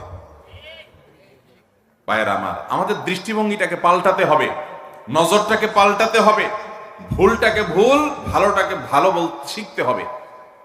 কোন নারী তার স্বামী মারা গেছেন অথবা তালাক হয়ে গেছে, 2, 4, 5টা 7টাও যদি বাচ্চা থাকে, তার বিয়ে করার অধিকার আছে না নাই? শুধু আছে তা নয়, বরং তার চরিত্রের হেফাজতের জন্য বিয়ে করা কখনো কখনো ফরজও হতে পারে। কিন্তু মুখ খুলতে পারে না এই সমাজের মানুষের ভয়ে, মুখ খুলে বলতে পারে না। তো যাদের কারণে বলতে পারে না, এরা সবাই গুনাহগার হবে। অতএব আমাদের দৃষ্টিভঙ্গিটা কি করতে হবে? পাল্টাতে হবে। বাবা মায়ের ব্যাপারে যেমন, অন্যদের ব্যাপারেও একই। কোন মহিলা স্বামী মারা গেছে, আর বিয়ে শাদী বসে নাই, সারা জীবন এইভাবে কাটায় দিছে, তো সমাজের মানুষ মনে করে মহিলা খুব ভালো, নেককার, পরহেজগার। হতে পারে নেককার, পরহেজগার, কিন্তু ধরেন একটা বাচ্চা হয়েছে, 2টা বাচ্চা হয়েছে, মাত্র 25-30 বছর বয়স। এই বয়স থেকে তার আল্লাহ তাআলা কতদিন হায়াত রেখেছেন এই পর্যন্ত, একা একা থাকা এটা তার জন্য শরীয়তের দৃষ্টিকোণ থেকে কখনো প্রশংসনীয় বিষয় না। ঠিক একই কথা একজন পুরুষের জন্য প্রযোজ্য। আমাদের সমাজে বিয়ে না করে থাকলে সবাই তার প্রশংসা করে, কি ধৈর্য, মাশাআল্লাহ, কোথাও যায় নাই, পুরো জীবন কাটায় দিছে। হ্যাঁ, তিনি সন্তানদের জন্য ত্যাগ করেছেন, তিনি আল্লাহর কাছে সওয়াব পেতে পারেন। কিন্তু তাই বলে আমরা এই সমস্ত কথা বলে তাকে তার অধিকার থেকে, তার প্রয়োজন থেকে তাকে দূরে রাখার কোনো সুযোগ ইসলাম রাখে নাই। এই জন্য তালাকপ্রাপ্তা মেয়েদের ব্যাপারে, বিধবা মেয়েদের ব্যাপারে, এবং স্ত্রী মারা গেছে সে সমস্ত পুরুষের ব্যাপারে, বা স্ত্রী কোনো কারণে ভেঙে গেছে, চলে গেছে, তালাক হয়ে গেছে এই সমস্ত পুরুষদের ব্যাপারে আমাদের দৃষ্টিভঙ্গিটাকে উদার করতে হবে, ব্রড করতে হবে। সংকীর্ণ চিন্তা করলে আমরা গুনাহগার হব। আল্লাহ আমাদেরকে বুঝার তৌফিক দান করুন। মৃত ব্যক্তিকে দাফন করার পর তাকে কবরে প্রশ্ন করা হয়, কিন্তু যারা পানিতে ডুবে মারা যায়, যাদের লাশ দাফন করা হয় না, তাদেরকে কিভাবে প্রশ্ন করা হয়? মাশাআল্লাহ, দরকারি প্রশ্ন। আল্লাহ রাব্বুল আলামিন কবরের প্রশ্নোত্তরের মুখোমুখি করবেন প্রত্যেকটা মানুষকে। কবরের প্রশ্নোত্তরের মুখোমুখি করার বিষয়টি অগণিত হাদিস দ্বারা যেমন প্রমাণিত, কোরআনে কারীমের আয়াত দ্বারাও প্রমাণিত। কিছু লোক মুনকারে হাদিস, হাদিস অস্বীকারী, নামধারী মুসলমান বের হয়েছে, যারা কবরের আযাব এবং কবরে যে প্রশ্নোত্তর হবে সেগুলোর বিষয়কে অস্বীকার করে। অথচ কোরআনে কারীমে আল্লাহ রাব্বুল আলামিন ফেরাউনের অনুসারীদের সম্পর্কে বলেছেন যে আন্নারু ইউরাদুনা আলাইহা গুদুওয়ান ওয়া আশিয়্যা ওয়া ইয়াওমাল কিয়ামাতি আদখিলু আলা ফিরআউনা আশাদ্দাল আযাব। ফেরাউন এবং তার অনুসারীদেরকে সকাল বিকাল শাস্তির মুখোমুখি করা হয়, আর কিয়ামতের দিন বলা হবে সবচেয়ে কঠিন শাস্তির মধ্যে তাদেরকে প্রবেশ করাবার জন্য, অর্থাৎ জাহান্নামে দেওয়ার জন্য। তার মানে তার আগে থেকেই তাদের শাস্তি হচ্ছে, এই আয়াত থেকে পরিষ্কারভাবে বোঝা যায়। আর কবরের আযাব বিষয়ে অসংখ্য হাদিস আছে। নবী করিম সাল্লাল্লাহু আলাইহি ওয়াসাল্লাম আল্লাহর কাছে পানাহ চাইতেন, আল্লাহুম্মা ইন্নী আউযুকা মিন আযাবিল কবর, আল্লাহ কবরের আযাব থেকে আমি পানাহ চাই। তাহলে বোঝা গেল কবরের আযাব এটা সুসাব্যস্ত, সুপ্রমাণিত।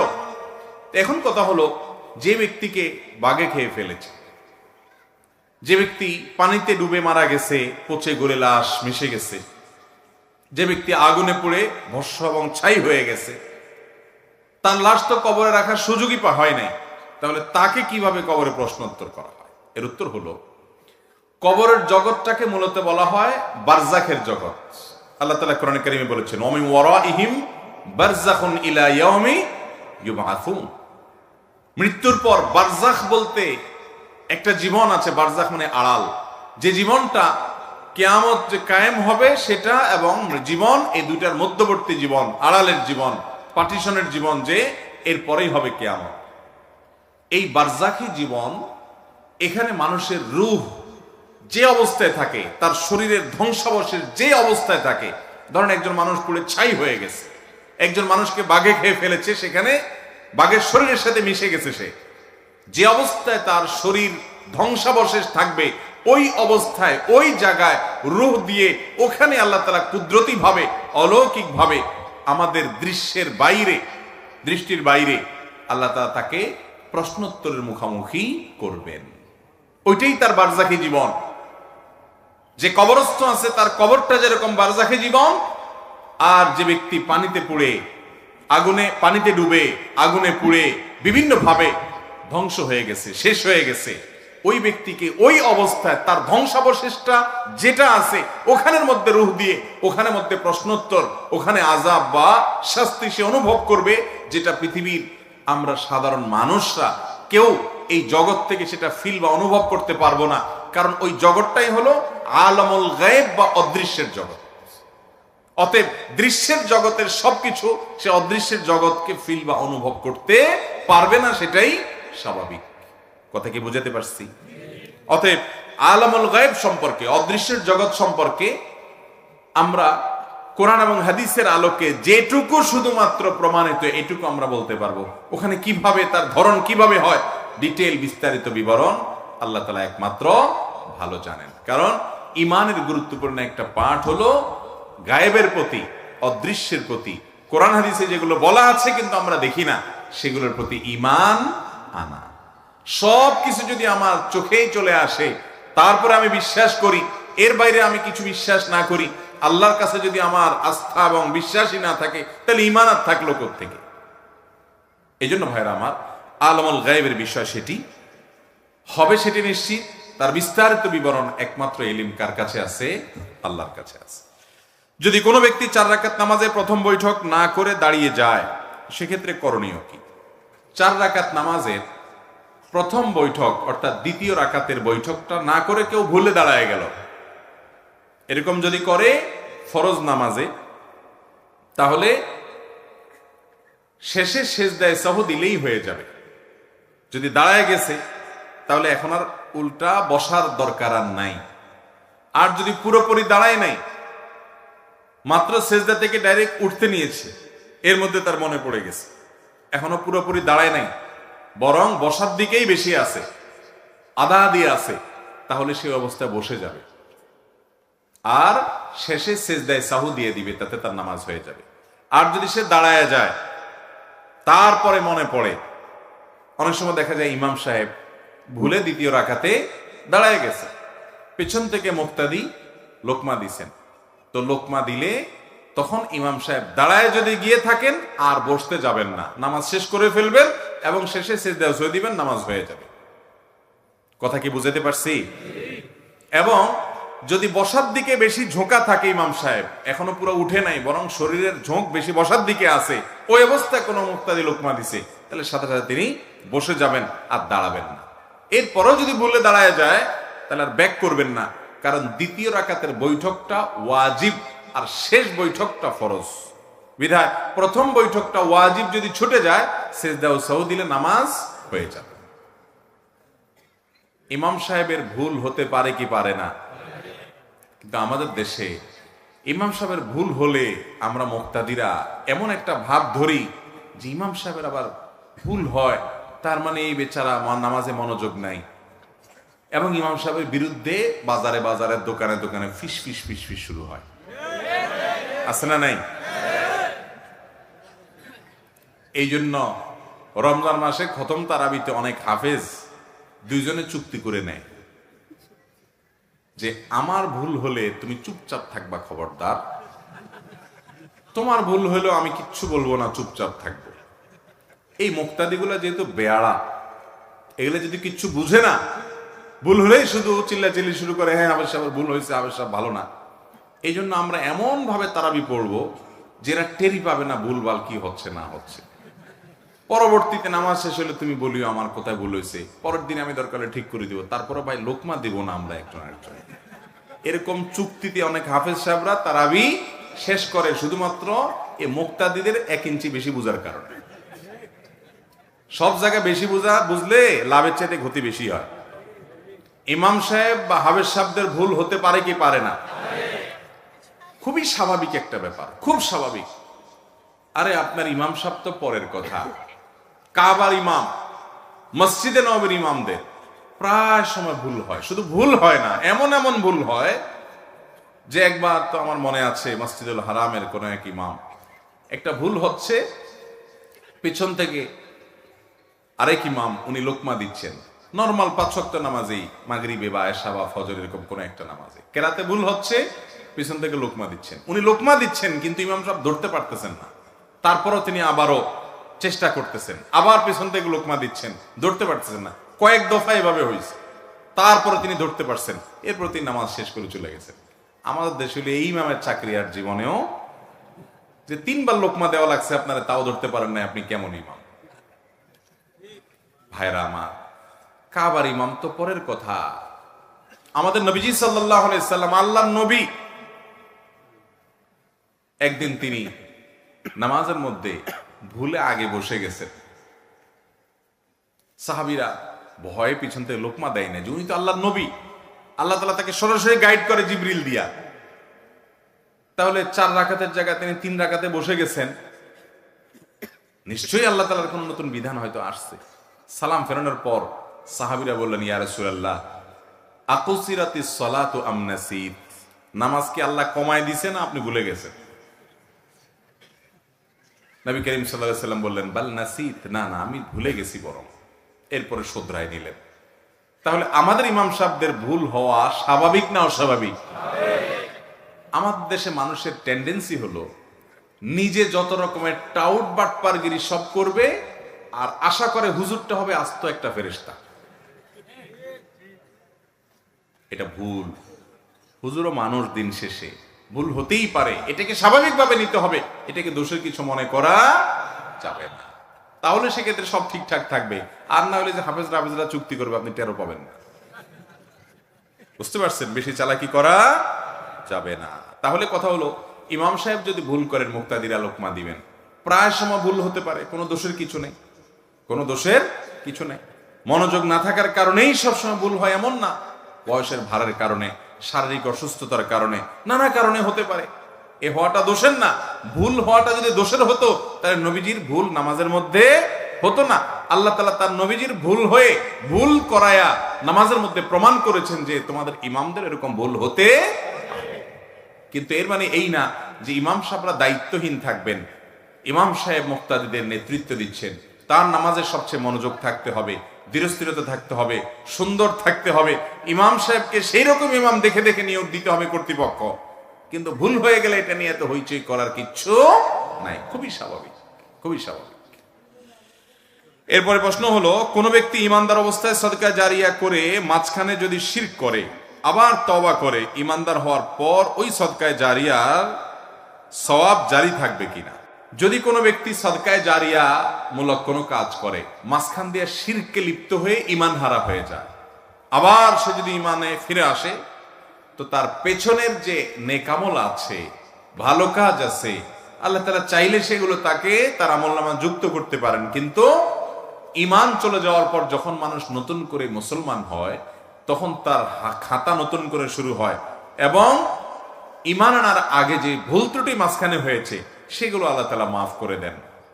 আল ইসলাম ইয়াহদিমু মা কানা ক্বাবলা, কারণ ইসলাম গ্রহণ করার আগে ভুলভাল কিছু হয়ে থাকলে সেগুলো আল্লাহ তাআলা মাফ করে দেয়। তবে কাফের থাকা অবস্থায় নেকামল করলে, ভালো কাজ করলে সেটা কাউন্ট হয় না, কারণ তার মধ্যে কি নাই? ঈমান নাই।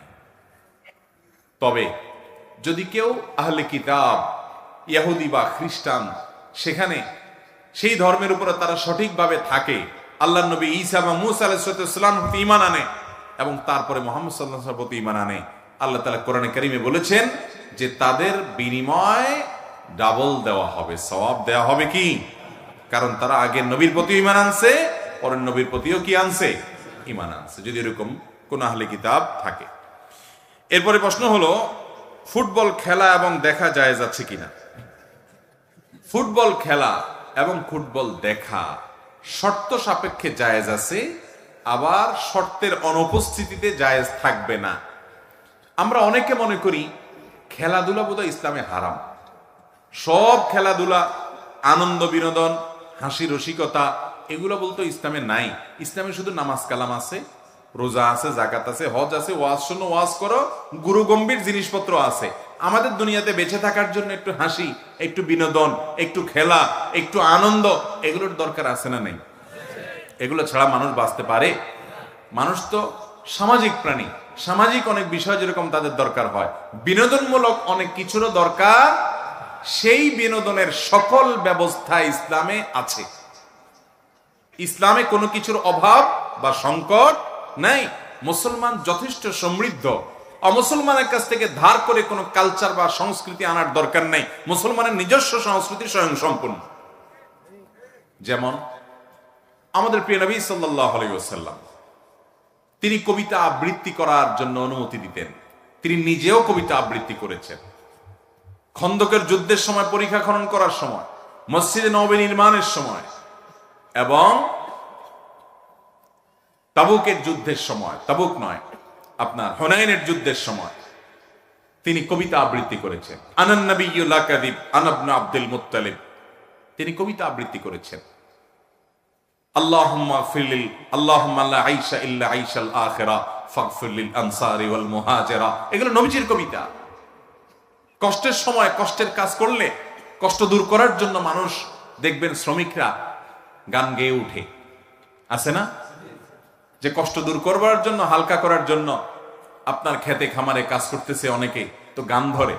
এই গানের কথামালার মধ্যে যদি খারাপ কিছু না থাকে, এখন গান মানি তো দুই নম্বরই, গান মানে হলো যৌনতা, গান মানে হলো নোংরামি, অসভ্যতা বেশিরভাগ।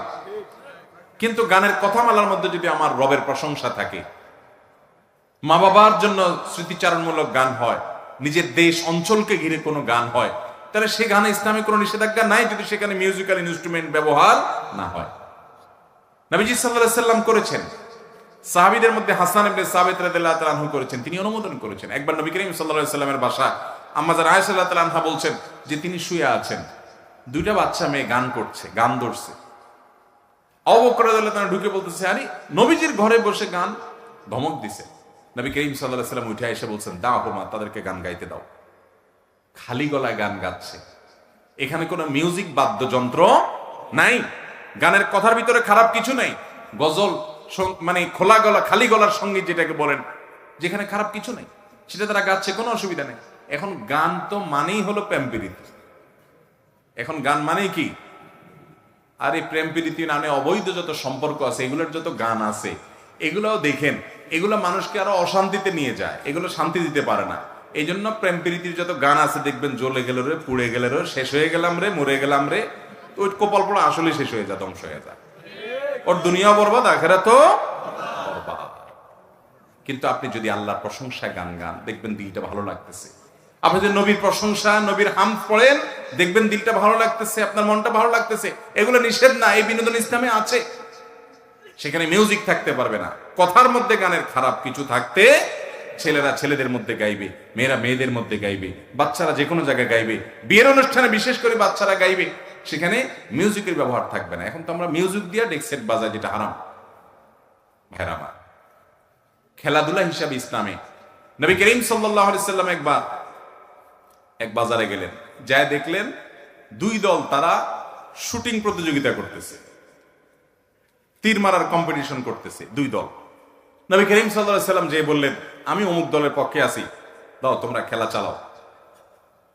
তখন যে দলের পক্ষে উনি আছেন, ওই দল তো খুশি, কিন্তু বাকি বিপরীত দল যারা, তারা খেলা বন্ধ করে দিচ্ছে। নবী করিম সাল্লাল্লাহু আলাইহি ওয়াসাল্লাম বললেন, কি ব্যাপার, তোমরা খেলা বন্ধ করে দিলা কেন? বলে, ইয়া রাসূলুল্লাহ, আপনি ওই দলে আছেন, আপনি ওদের পক্ষে যখন আছেন তখন ওই দিকে কিভাবে তীর মারি আমরা? তখন নবী করিম সাল্লাল্লাহু আলাইহি ওয়াসাল্লাম বললেন, ঠিক আছে, আমি দোনো দলের সাথে আছি, তোমরা খেলো, তারপরও তোমরা খেলো। এই তীর মারার প্রতিযোগিতা রাসূল আকরাম সাল্লাল্লাহু আলাইহি ওয়াসাল্লাম এলাও করেছেন।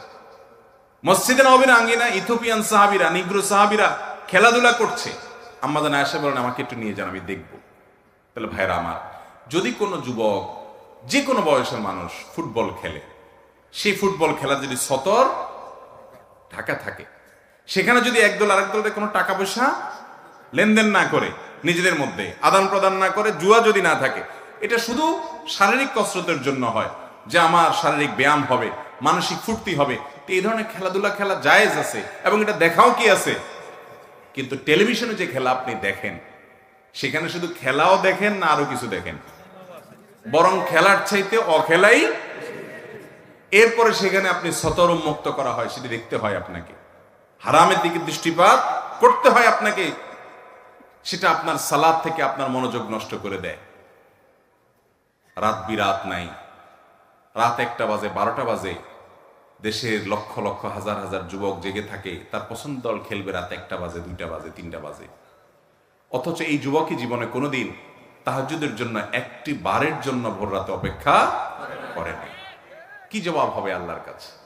এত আবেগ তোমার বুকে, এত ভালোবাসা, ওই ইহুদি খ্রিস্টানের জন্য, তার খেলা দেখার জন্য এত ভালোবাসা দিলা, রাতভর জায়গায় বসে রইলা, আল্লাহর হুকুম মানার জন্য কয় রাত জাগছো জীবনে? কোন মুখ আছে ভাইরা আমার? অতএব এই খেলাধুলা জায়েজ আছে, এইভাবে বিনোদন করলে সেটা জায়েজ আছে এবং এটা দেখাও জায়েজ আছে। আমরা ইসলামটাকে শুষ্ক মনে না করি যে ইসলামে কোনো বিনোদন নাই, হাসি নাই, আনন্দ নাই, সবকিছু আছে ভাই, সবকিছু আছে। নবী করিম সাল্লাল্লাহু আলাইহি ওয়াসাল্লাম কৌতুক করতেন, রসিকতা করতেন, কিন্তু রসিকতা করে মিথ্যা কথা বলতেন না। এখন তো যুবকরা কয়েকজন একসাথে হলে রসিকতা মানেই হলো সব 2 নম্বর কথা, খারাপ কথা, নোংরা কথা, বাজে কথা, বন্ধু বান্ধব মানেই হলো এটা। অথচ নবী করিম সাল্লাল্লাহু আলাইহি ওয়াসাল্লাম একবার রসিকতা করে, মজা করে একজন সাহাবীকে বললেন, ও 2 কানওয়ালা, এদিকে আসো। ডাক দিয়েছেন কি বলে? 2 কানওয়ালা। তো 2 কান কান নাই, এটা বলে তিনি মজা করলেন, সবাই একটু আনন্দ পেলেন। তাহলে কথা দিয়ে কৌতুক করা যদি অসত্য না হয়, মিথ্যা না হয়, নবীজি মিথ্যা বলেন নাই, যা বলছেন সত্য, তার কান তো 2টাই আছে, কিন্তু মজা করলেন মাঝখান থেকে। ভাইরা আমার, অতএব এরকম আনন্দ বিনোদন করা কি আছে? তিনি একবার কোন এক সফরে আম্মা জান আয়েশা রাদিয়াল্লাহু তাআলা আনহা এবং অন্য সাহাবীরা সবাই ছিলেন, সবাইকে বললেন, সবাই দৌড়াদৌড়ি প্রতিযোগিতা করো, কম্পিটিশন করো, দৌড়াদৌড়ি, এটা এক ধরনের খেলা, দৌড়াদৌড়ি করো, কে আগে যেতে পারে, টার্গেট ঠিক করে দাও, রেসিং। এবং আয়েশা রাদিয়াল্লাহু তাআলাকে বললেন, আসো তুমি আমার সাথে কম্পিটিশন করো। তো একবার নবী করিম সাল্লাল্লাহু আলাইহি ওয়াসাল্লাম আগায় গেছেন, আবার স্ত্রীকে জিতাই দিয়েছেন, জিতে দিয়ে বলছেন, আগেরটার বিনিময়ে এটা কাটাকাটি। তাহলে বোঝা গেল এই খেলাধুলাগুলো ইসলামে আছে না নাই? যুবকরা কোথায় যাচ্ছি, কোথায় যাচ্ছি আমরা? অমুসলিমদের কাছ থেকে ধার করার দরকার নেই, আমার ইসলামের সবকিছুই আছে, শুধু অনুসরণ করা দরকার। আল্লাহ আমাদের বোঝার তৌফিক দান করেন। এরপরে প্রশ্ন হলো, জান্নাত 8টি নাকি জান্নাতের দরজা 8টি? ভাই, জান্নাতের 8টি দরজা, 8টি স্তর, এটাকে যদি জান্নাত 8টি বলা হয় তাতেও কোনো অসুবিধা, কারণ জান্নাত কোরআনে কারিমে বহু বচন ব্যবহার করা হয়েছে, জান্নাত সমূহ। অতএব জান্নাত 8টি বললে কোনো অসুবিধা নাই। যদিও জান্নাত 8টি মানে হলো জান্নাতের স্তর, জান্নাতের যে মর্যাদা, ক্লাস, দরজা, সেটা কি 8টি। অতএব এটাকে 8টি জান্নাত বললেও কোনো অসুবিধা। এটা নিয়ে অনেকে দেখবেন অযথা বিতর্ক করে। একজন আদর্শবান দাঈ ইলাল্লাহ কি কি ভূমিকা রাখতে পারে সংক্ষিপ্ত আকারে জানাবেন। যে ব্যক্তি আল্লাহর পথে আহ্বান করবে মানুষকে, যিনি আল্লাহর দিকে দাওয়াত দিবেন মানুষকে, তার কয়েকটা বৈশিষ্ট্যের ভিতরে 1 নম্বর হবে তিনি দাওয়াত দিবেন আল্লাহর জন্য। কার জন্য দাওয়াত দিবেন? ফেসবুকে দাওয়াত দিবেন আর লাইক কমেন্টের আশা করবেন, গুনবেন, বাহবার আশা করবেন, এই উদ্দেশ্যে দাওয়াত দিবেন, তাহলে সওয়াব হবে। লাইক কমেন্ট বেশি পাইছেন, মানুষের কাছে বেশি পৌঁছাইছে, এই জন্য খুশি হয়েছেন, এটা হতে পারে, এটা প্রাকৃতিক, এটা দোষের না। কিন্তু লাইক পাইলেই দাওয়াতি কাজ করবো, না হলে করব না, লাইকই আমার উদ্দেশ্য, কমেন্টই উদ্দেশ্য, ফেসবুক সেলিব্রিটি হওয়াই উদ্দেশ্য, তাহলে এই দাওয়াতটা আল্লাহর জন্য হলো না। আল্লাহর জন্য দাওয়াত দিতে হবে। এটা হলো দায়ীর প্রথম বৈশিষ্ট্য, যে আল্লাহর কাছ থেকে আমি বিনিময় চাই। ইন আজরিয়া ইল্লা আলাল্লাহ, আল্লাহ ছাড়া কারোর কাছ থেকে বিনিময় আশা করি না। 2 নম্বর হলো তিনি দাওয়াত দিবেন, এই দাওয়াত হবে কোরআন হাদিসের দিকে, মন গড়া কোনো মতবাদের দিকে না। 3 নম্বর হলো বিনয়ের সাথে দাওয়াত দিবেন, ভালো উত্তম আচরণের সাথে দাওয়াত দিবেন। আল্লাহ তাআলা মূসা এবং হারুন, 2 জন নবী, 2 জনই আপন ভাই, তাদেরকে বলছেন তোমরা যাও ফেরাউনের কাছে দাওয়াত দাও, ওয়াকুলা লাহু কাওলাল লাইয়িনা, এবং ফেরাউনকে নরম এবং কোমল কথা বললে দাওয়াত দিবে, শক্ত কথা বলবে না। ফেরাউনের মতো খারাপ মানুষ দুনিয়াতে কেউ নাই, তাকে যদি দাওয়াত দিতে গিয়ে আল্লাহর নবী মূসা আর হারুনকে আল্লাহ নরম ভাষা দিতে বলে, তাহলে আপনি কিভাবে ভাষা খারাপ করে রুক্ষভাবে দাওয়াতি কাজ করেন? অনেকে দেখবেন ফেসবুকে, অনলাইনে, অফলাইনে ইসলাম প্রচারের নামে জেদ ঝাড়তেছে, ক্ষোভ ঝাড়তেছে, চিল্লাচিল্লি করে, মনে হচ্ছে যে উনি কারোর বিরুদ্ধে শত্রুতা করতেছে, তার ভিতরে নরমিয়ত নাই। এটা দায়ীর সিফত হতে পারে। দায়ী বিনম্র হবে, আখলাকি হবে, নরম ভাষায় দাওয়াত দিবে, এবং সেটাই আল্লাহ তাআলা নির্দেশ করেছে। দায়ীর আরেকটা বৈশিষ্ট্য হলো, দায়ী যখন দাওয়াতি কাজ করবে তার বিনিময় নিয়ে তাড়াহুড়া করবে না। আমার কাজ দাওয়াত দেওয়া, আল্লাহ তাআলা হেদায়েত দেওয়ার মালিক, আল্লাহ কাকে হেদায়েত দিবেন, কাকে দিবেন না, কাকে কখন দেবেন, সেটা আল্লাহর ব্যাপার, আমি আমার ডিউটি পালন করে যাব। দায়ী যা দাওয়াত দিবেন সেটা অনুযায়ী নিজে আমল করবেন। দায়ীর আরেকটা সিফত এটা, যে দায়ী যা দাওয়াত দিবেন সেটা অনুযায়ী কি করতে হবে, তাকে আমল করতে হবে। ফেসবুকের দায়ী যারা, আমরা বেশিরভাগ, অনেক ফেসবুক দায়ী আছে যে নিজে নামাজও পড়ে না, কিন্তু ইসলামিক ভিডিও, ইসলামিক বক্তব্য লেখা দিতে দিতে ওনার আইডি এবং পেজ দেখলে দূর থেকে মনে হয় এটা আস্ত একটা সাক্ষাৎ ফেরেশতা। আছে না নাই? ঘরে বসে বসে কম্বলের নিচে উনি মোবাইলে, ফেসবুকে কি ইসলাম প্রচার করে উল্টে ফেলতেছে, অথচ মসজিদে জামাতে যাওয়ার খবর। আমি ব্যক্তিগতভাবে এরকম কয়েকজনকে চিনি। আমাকে বিচার দিছে একজনে, হুজুর এই লোক কত বড় সেলিব্রিটি ফেসবুকে, অনেকে তারে চিনে, হাজার হাজার লাইক পড়ে তার ইসলামিক কন্টেন্টে, সারাদিন শুধু কোরআন হাদিস লেখে, এই বেটা একদিনও মসজিদে ফজর নামাজ যায় না। তার পাশে থাকা লোকজন আমাকে বলছে, এরকম বহু লোক আছে আমাদের সমাজে। তো এইরকম হতে পারবে না। দায়ী যা নিজে মানুষকে দাওয়াত দিবে সেটার উপরে সে নিজে আমল, এদিকে ইসলামের দাওয়াতের কাজ করবেন, এদিকে ইউটিউবে বসে চুরি করে করে খারাপ জিনিস দেখবেন। এটা কখনো ভালো দায়ীর কাজ হতে। আল্লাহ তাআলা আমাদেরকে সবাইকে ভালো দায়ী হওয়ার তৌফিক দান করুন। সব মুসলমানকে দাওয়াতের কাজ করতে হবে। টাকার অভাবে একজন পার্টনার নিয়ে ব্যবসা শুরু করি, কিন্তু এখন টাকা ফেরত চাচ্ছে, টাকা ফেরত দিলে ব্যবসার ক্ষতি হচ্ছে, এমত অবস্থায় সুদী ব্যাংক থেকে লোন নিয়ে ব্যবসা করা যাবে কিনা? সুদী ব্যাংক থেকে লোন নিয়ে কোনো অবস্থাতে ব্যবসা করা যাবে? যদি মূলধন সহ চলে যাবে, কিন্তু ইমানদার কখনো সুদের কারবারে জড়াতে পারে। আল্লাহর জমিনে যত হারাম উপার্জন আছে, হারাম বক্ষণ আছে, এর মধ্যে সবচেয়ে ডেঞ্জারাস, সবচেয়ে ভয়াবহ হলো সুদের কারবার। সুদের কারবারের মতো ভয়াবহ আরেকটা আল্লাহর জমিনে। আপনি যদি 2 কেজি কুকুরের গোশত কিনেন খান, আপনি যদি 2 কেজি শুকরের গোশত রান্না করেন, ওইটাতে যত রকমের অপরাধ হবে, সুদের কারবারে জড়ালে তার চেয়ে বেশি অপরাধ হবে। আল্লাহ তাআলা কোরআনে কারীমে বলেছেন, ফাআযানু বিহারবিন মিনাল্লাহি ওয়া রাসূলি, তোমরা আল্লাহ এবং রাসূলের বিরুদ্ধে যুদ্ধের ঘোষণা নাও যারা সুদের কারবার করো। দেখতে এটা বোঝার উপায় নাই যে এটাতে খারাপ কি আছে, সে একটু সুদই তো খাইছে। সুদ এত ডেঞ্জারাস, আমাদের ঈমানকে শেষ করে, আখিরাতকে শেষ করে দেয়। নিজের মায়ের সাথে জিনা করা কত ডেঞ্জারাস অপরাধ, সুদের কারবার তার চাইতে মারাত্মক অপরাধ। ভাইরা আমার, সুদের কারবারের সাথে কোনো মুসলমান জড়াতে পারে না। এজন্য ব্যবসা যদি লস হয়, আল্লাহ ভরসা, আল্লাহ তাআলা আমাকে অন্য দিক থেকে পোষায় দেবেন, কিন্তু মুসলমান সুদে যেতে পারে না। কেউ 29 টাকা ফ্লেক্সি লোড দিয়ে 30 টাকা জমা দেয়, 1 টাকা দোকানদার আর ফেরত দেয় না। ওই 1 টাকার কি হবে, হালাল নাকি হারাম? এটার আগেও অন্য কোথাও জানি কেউ প্রশ্ন করেছেন। তো এইরকম অফার গুলো মোবাইল কোম্পানি দেয়, 29 টাকা, 99 টাকা ইত্যাদি ইত্যাদি। দোকানদারের উচিত 1 টাকার কয়েন রাখা, যাতে করে 1 টাকা ফেরত দিতে পারে। আর যদি কাস্টমাররা সচরাচর কেউ এটা দাবি করে না, ছেড়ে দেয়, হাবভাব দেখে বোঝা যায় যে না, 1 টাকার প্রতি টান নাই, নিতেও চায় না, তাহলে সেটা ভিন্ন কথা। কিন্তু দোকানদারের সদিচ্ছা থাকতে হবে। বিশেষ করে যদি 1 টাকার কয়েন না পাওয়া যায়, তার কাছে নাই, শেষ হয়ে যায়, সে কাস্টমারকে বলবো ভাই 99 টাকা ভাঙতি দাও, আমার কাছে কিন্তু 1 টাকা নাই। এরপরে যদি কাস্টমার বলে যে না আমার 1 টাকার দাবিও নাই, তাহলে সে দোকানদারের জন্য হালাল। আবার অনেক সময় দেখা যায় কাস্টমারের হাবভাব দেখলে বোঝা যায় যে সে 1 টাকা দাবি, কারণ 100 টাকা দিয়ে চলে যাচ্ছে, তার মানে সে 1 টাকার দাবি করে না, তাহলে ভিন্ন কথা। কিন্তু দোকানদারের চেষ্টা থাকা উচিত যে অন্তত 1 টাকার কিছু কয়েন রাখি, তারপরে সেটা দিয়ে আমি তাকে ফেরত দেওয়ার চেষ্টা করি, চেষ্টাটা থাকা উচিত। চেষ্টাও নাই, আমি এমন ভাবে কৌশল করলাম ভাই হয় 29 ভাঙতি দেন, আর না হলে আমার কাছে নাই, বাধ্য, আমি জানি এর কাছে ভাঙতি কোত্থেকে আসবে, তাহলে 1 টাকা ধুয়েই যাবে সে। এই চালাকি করা উচিত না। অন্যের টাকা, সেটা 1 টাকা কেন, 8 আনা হোক, সামান্য হোক, ইমানদার সেটা খেয়ে কখনো বড়লোক হবে এই চিন্তা করবে না। এই ছোট লোকের চিন্তা ইমানদারের মধ্যে থাকবে না। ভাই আপনার 1 টাকা আমার দরকার নাই, আমি যেটা পাচ্ছি কোম্পানি থেকে কমিশন যথেষ্ট, আলহামদুলিল্লাহ, আপনার 1 টাকা আপনি নিয়ে যান। এই জন্য কয়েন রেখে দেওয়ার চেষ্টা করতে হবে। কিন্তু এইরকম ভালো মানুষ আর এরকম ভালো দোকানদার পাওয়া এখন সোনার হরিণ। কিভাবে ফান্দে ফালাইয়া টাকা নিবে সেই বুদ্ধি করে কুল পায় না, আবার 1 টাকা ফেরত। এরপরে প্রশ্ন হলো, সামর্থ্য থাকা সত্ত্বেও কেউ যদি আমার পাওনা টাকা না দেয় এবং ক্ষমাও না চায়, তাহলে আমার কি করা উচিত?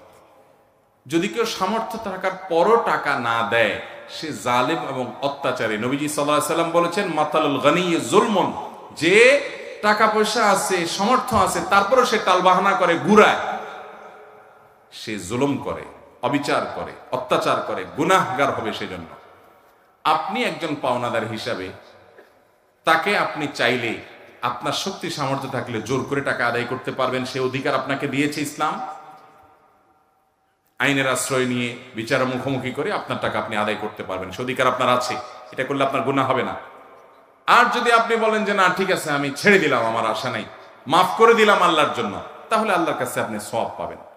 আর যদি আপনি জোর করে আদায় করার ক্ষমতাও নাই, আবার আপনি মাফও করতে চান না কারণ আপনার নিজেরও টাকা দরকার, তাহলে আপনি ঝুলায় রাখতে পারেন। সে যদি কখনো আল্লাহ তাকে হেদায়েত দেয়, সে ফেরত দেয়, দিবে, আর না দিলে কিয়ামতের ময়দানে আমি বুঝে নেব, সে অপেক্ষাও আপনার থাকতে পারে। এটাতে আপনার কোনো দোষের কিছু। অনেক ভাই আছেন বোনের হক মেরে দেয়, তো বোনরা জিজ্ঞাসা করেন আলেমদের কাছে যে আমাদের কি করা উচিত? বাবার সম্পদে, মায়ের সম্পদে আমার হক ভাইয়ে দেয় নাই, আমার কি করা উচিত? অনেক সময় অনেক বোন জিজ্ঞেস করে। একবার ডক্টর খন্দকার আব্দুল্লাহ জাহাঙ্গীর রহমাল্লাহকে কোন এক টেলিভিশন প্রোগ্রামে এরকম একটা প্রশ্ন করছে কোন এক বোন। তখন স্যার রহমাল্লাহ উত্তরে বলছিলেন যে আপনি বোন হিসাবে ভাইয়ের বিরুদ্ধে মামলা করে যেভাবে হোক আপনার প্রাপ্য আদায় করে নিবেন। এটা নিলে বরং আপনার ভাইয়ের প্রতি আপনার অনুগ্রহ হবে, মায়া দেখানো হবে। কেমনে মায়া দেখানো হলো? বলে কারণ এই যে হক সে মারছে, এই হক তার দেওয়া লাগবেই লাগবে, দুনিয়াতে না দিলেও আখিরাতের দেওয়াটা তো বড় কঠিন দেওয়া হবে। সেদিন তো সম্পদ আর থাকবে না, আমল দিয়ে দিতে হবে।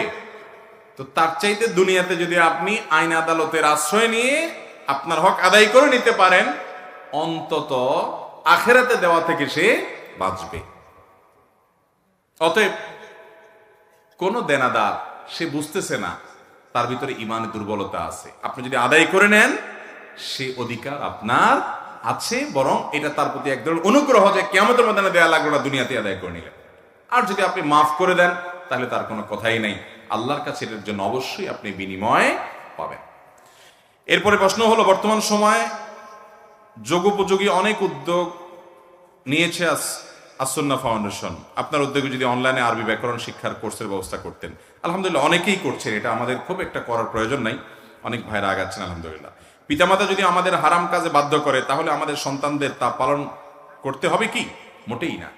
অনেক মা বাবা আছে খারাপ কাজ করতে বলে, অনেক বউ আছে খারাপ কাজ করতে বলে, অনেক দোস্ত আছে খারাপ কাজ করতে বলে, অনেক ছেলে মেয়ে আছে খারাপ হারাম জিনিস চায় বাপ মার কাছে। যদি হারাম কাজ করতে বাপ মাও নির্দেশ করে, সেই নির্দেশ মানা যাবে। লা তাআতা লিমাখলুকিন ফি মাসিয়াতিল খালিক। আল্লাহর অবাধ্য হয়ে পৃথিবীতে কারোর বাধ্যগত হওয়া যাবে, আল্লাহর হুকুম লঙ্ঘন করে পৃথিবীর কারোর হুকুম মানা যাবে। মা বাবার হুকুম মানতে হবে ততক্ষণ যতক্ষণ তারা আল্লাহর আদেশ নিষেধের মধ্যে থাকে। আল্লাহর আদেশ নিষেধের বাইরে চলে গেছে, বাইরে যাইতে বলে, তখন মা বাবাকে বিনয়ের সাথে অপারগতা জানাইতে হবে। বেয়াদবি আবার করা যাবে না, খবরদার, তাদের সাথে বেয়াদবি করা যাবে না। আল্লাহ তাআলা কোরআনে কারীমে বলেছেন, তারা যদি তোমাকে শিরিক করতে নির্দেশ করে ফালা তুতি'হুমা, তাহলে মা বাবার কথা শুনিও না, তবে ওয়াসাহিবহুমা ফিদ দুনিয়া মা'রুফা, তাদের সাথে দুনিয়াতে সুন্দর আচরণ করবা। তারা অন্যায় করতে বললে তাদেরকে বিনয়ের সাথে নম্রতার সাথে বলবা, বাবা মা তোমার সব কথা মানতে আমি বাধ্য, কিন্তু আমার সৃষ্টিকর্তার নির্দেশের বাইরে গেলে তখন তো আমি তোমার কথা মানতে পারি না। তুমি আমার কাছে সবচেয়ে বড়, কিন্তু সৃষ্টিকর্তার চাইতে বড় তুমি না। তাদেরকে বুঝাই দিতে হবে, কিন্তু বেয়াদবি করা যাবে না। এরপরে প্রশ্ন হলো বিতরের নামাজ না পড়লে গুনাহ হবে কিনা। বিশুদ্ধ মত অনুযায়ী বিতরের নামাজ ওয়াজিব, এই জন্য বিতরের নামাজ যদি না পড়েন তাহলে গুনাহ হবে, ওয়াজিব তরকের গুনাহ হবে, বিদায় বিতরের নামাজ পড়তে হবে। এরপরে প্রশ্ন হলো বিতির পড়ার পর তাহাজ্জুদের নামাজ পড়া যাবে কিনা। বিতির সন্ধ্যা রাত্রে পড়ে ফেলছেন এশার সাথে, এখন ভোর রাতে ওই যে কোন দলে খেলোয়াড় ছিল জানি, খেলা ছিল জানি কত রাত্রে, এই রাতে খেলা টেলা দেখার পরে চিন্তা করলেন তাহাজ্জুদের নামাজটা পড়ে একসাথে শুই, তো তখন যদি আপনি তাহাজ্জুদ পড়তে চান পারবেন কিনা। উত্তর হলো বিতির সন্ধ্যা রাত্রে পড়ে ফেলার পর যদি ভোর রাতে তাহাজ্জুদ পড়ার তৌফিক হয় পড়া যাবে, তৌফিক বা সুযোগ হলে তাহাজ্জুদ পড়া। তবে সাধারণ অবস্থাতে বিতির হবে রাতের শেষ নামাজ। নবীজি সাল্লাল্লাহু আলাইহি ওয়াসাল্লাম বলেছেন ইজআলু আখিরা সালাতিকুম বিল-লাইলি বিতরা, তোমাদের রাতের শেষ নামাজ হবে বিতির দিয়ে ফিনিশিং হবে। এইজন্য তাহাজ্জুদ যদি কেউ ভোর রাতে পড়বে ইচ্ছা থাকে এবং উঠবে সে ব্যবস্থাও থাকে, তাহলে সে অপেক্ষা করবে ভোর রাতে তাহাজ্জুদ শেষ, তারপরে বিতির পড়ে ফিনিশিং দিয়ে দিবে। কথা কি বুঝাতে পারছি? আল্লাহ তাআলা আমাদেরকে বুঝা এবং আমল করার তৌফিক দান করুন। হুজুর চলে আসছেন? আলহামদুলিল্লাহ। ভাই হুজুর চলে আসছেন, আমি হুজুর আসার জন্য শুধুমাত্র টাইম পাস করা আমার ডিউটি এবং কাজ। আলহামদুলিল্লাহ হুজুর চলে আসছেন। প্রশ্ন আরো অনেক আছে, কিন্তু প্রশ্নের উত্তর ইনশাআল্লাহ আল্লাহ বাঁচা রাখলে আমি আবারও দেব। জি জাযাকুমুল্লাহ খাইর। আমরা যে কথাগুলো এতক্ষণ শুনলাম, জানলাম, বুঝলাম, আল্লাহ তাআলা আমাদের সবাইকে আমল করার তৌফিক দান করুন। সবাই আমল করবো তো ইনশাআল্লাহ। আল্লাহ তাআলা আমাদেরকে উপকারী কথাগুলো অনুযায়ী আমল করার তৌফিক দান করুন। এবং হুজুর আসছেন, হুজুরের গুরুত্বপূর্ণ আলোচনা বক্তব্য পেশ করবেন, পুরো আলোচনা আমরা মনোযোগ সহকারে শুনবো। আল্লাহ তাআলা আমাদের সবাইকে আমলের তৌফিক দান করুন। হুজুর অসুস্থ মানুষ, আল্লাহ তাআলা তাকে শিফা কামিলা আজরার জন্য দান করেন, আমরা দোয়া করি। হাযা ওয়া উসাল্লি ওয়া উসাল্লিমু আলা নবিয়িনা মুহাম্মদ ওয়া জাযাকুমুল্লাহু খাইরা ওয়া আসসালামু আলাইকুম ওয়া রাহমাতুল্লাহি ওয়া বারাকাতুহু।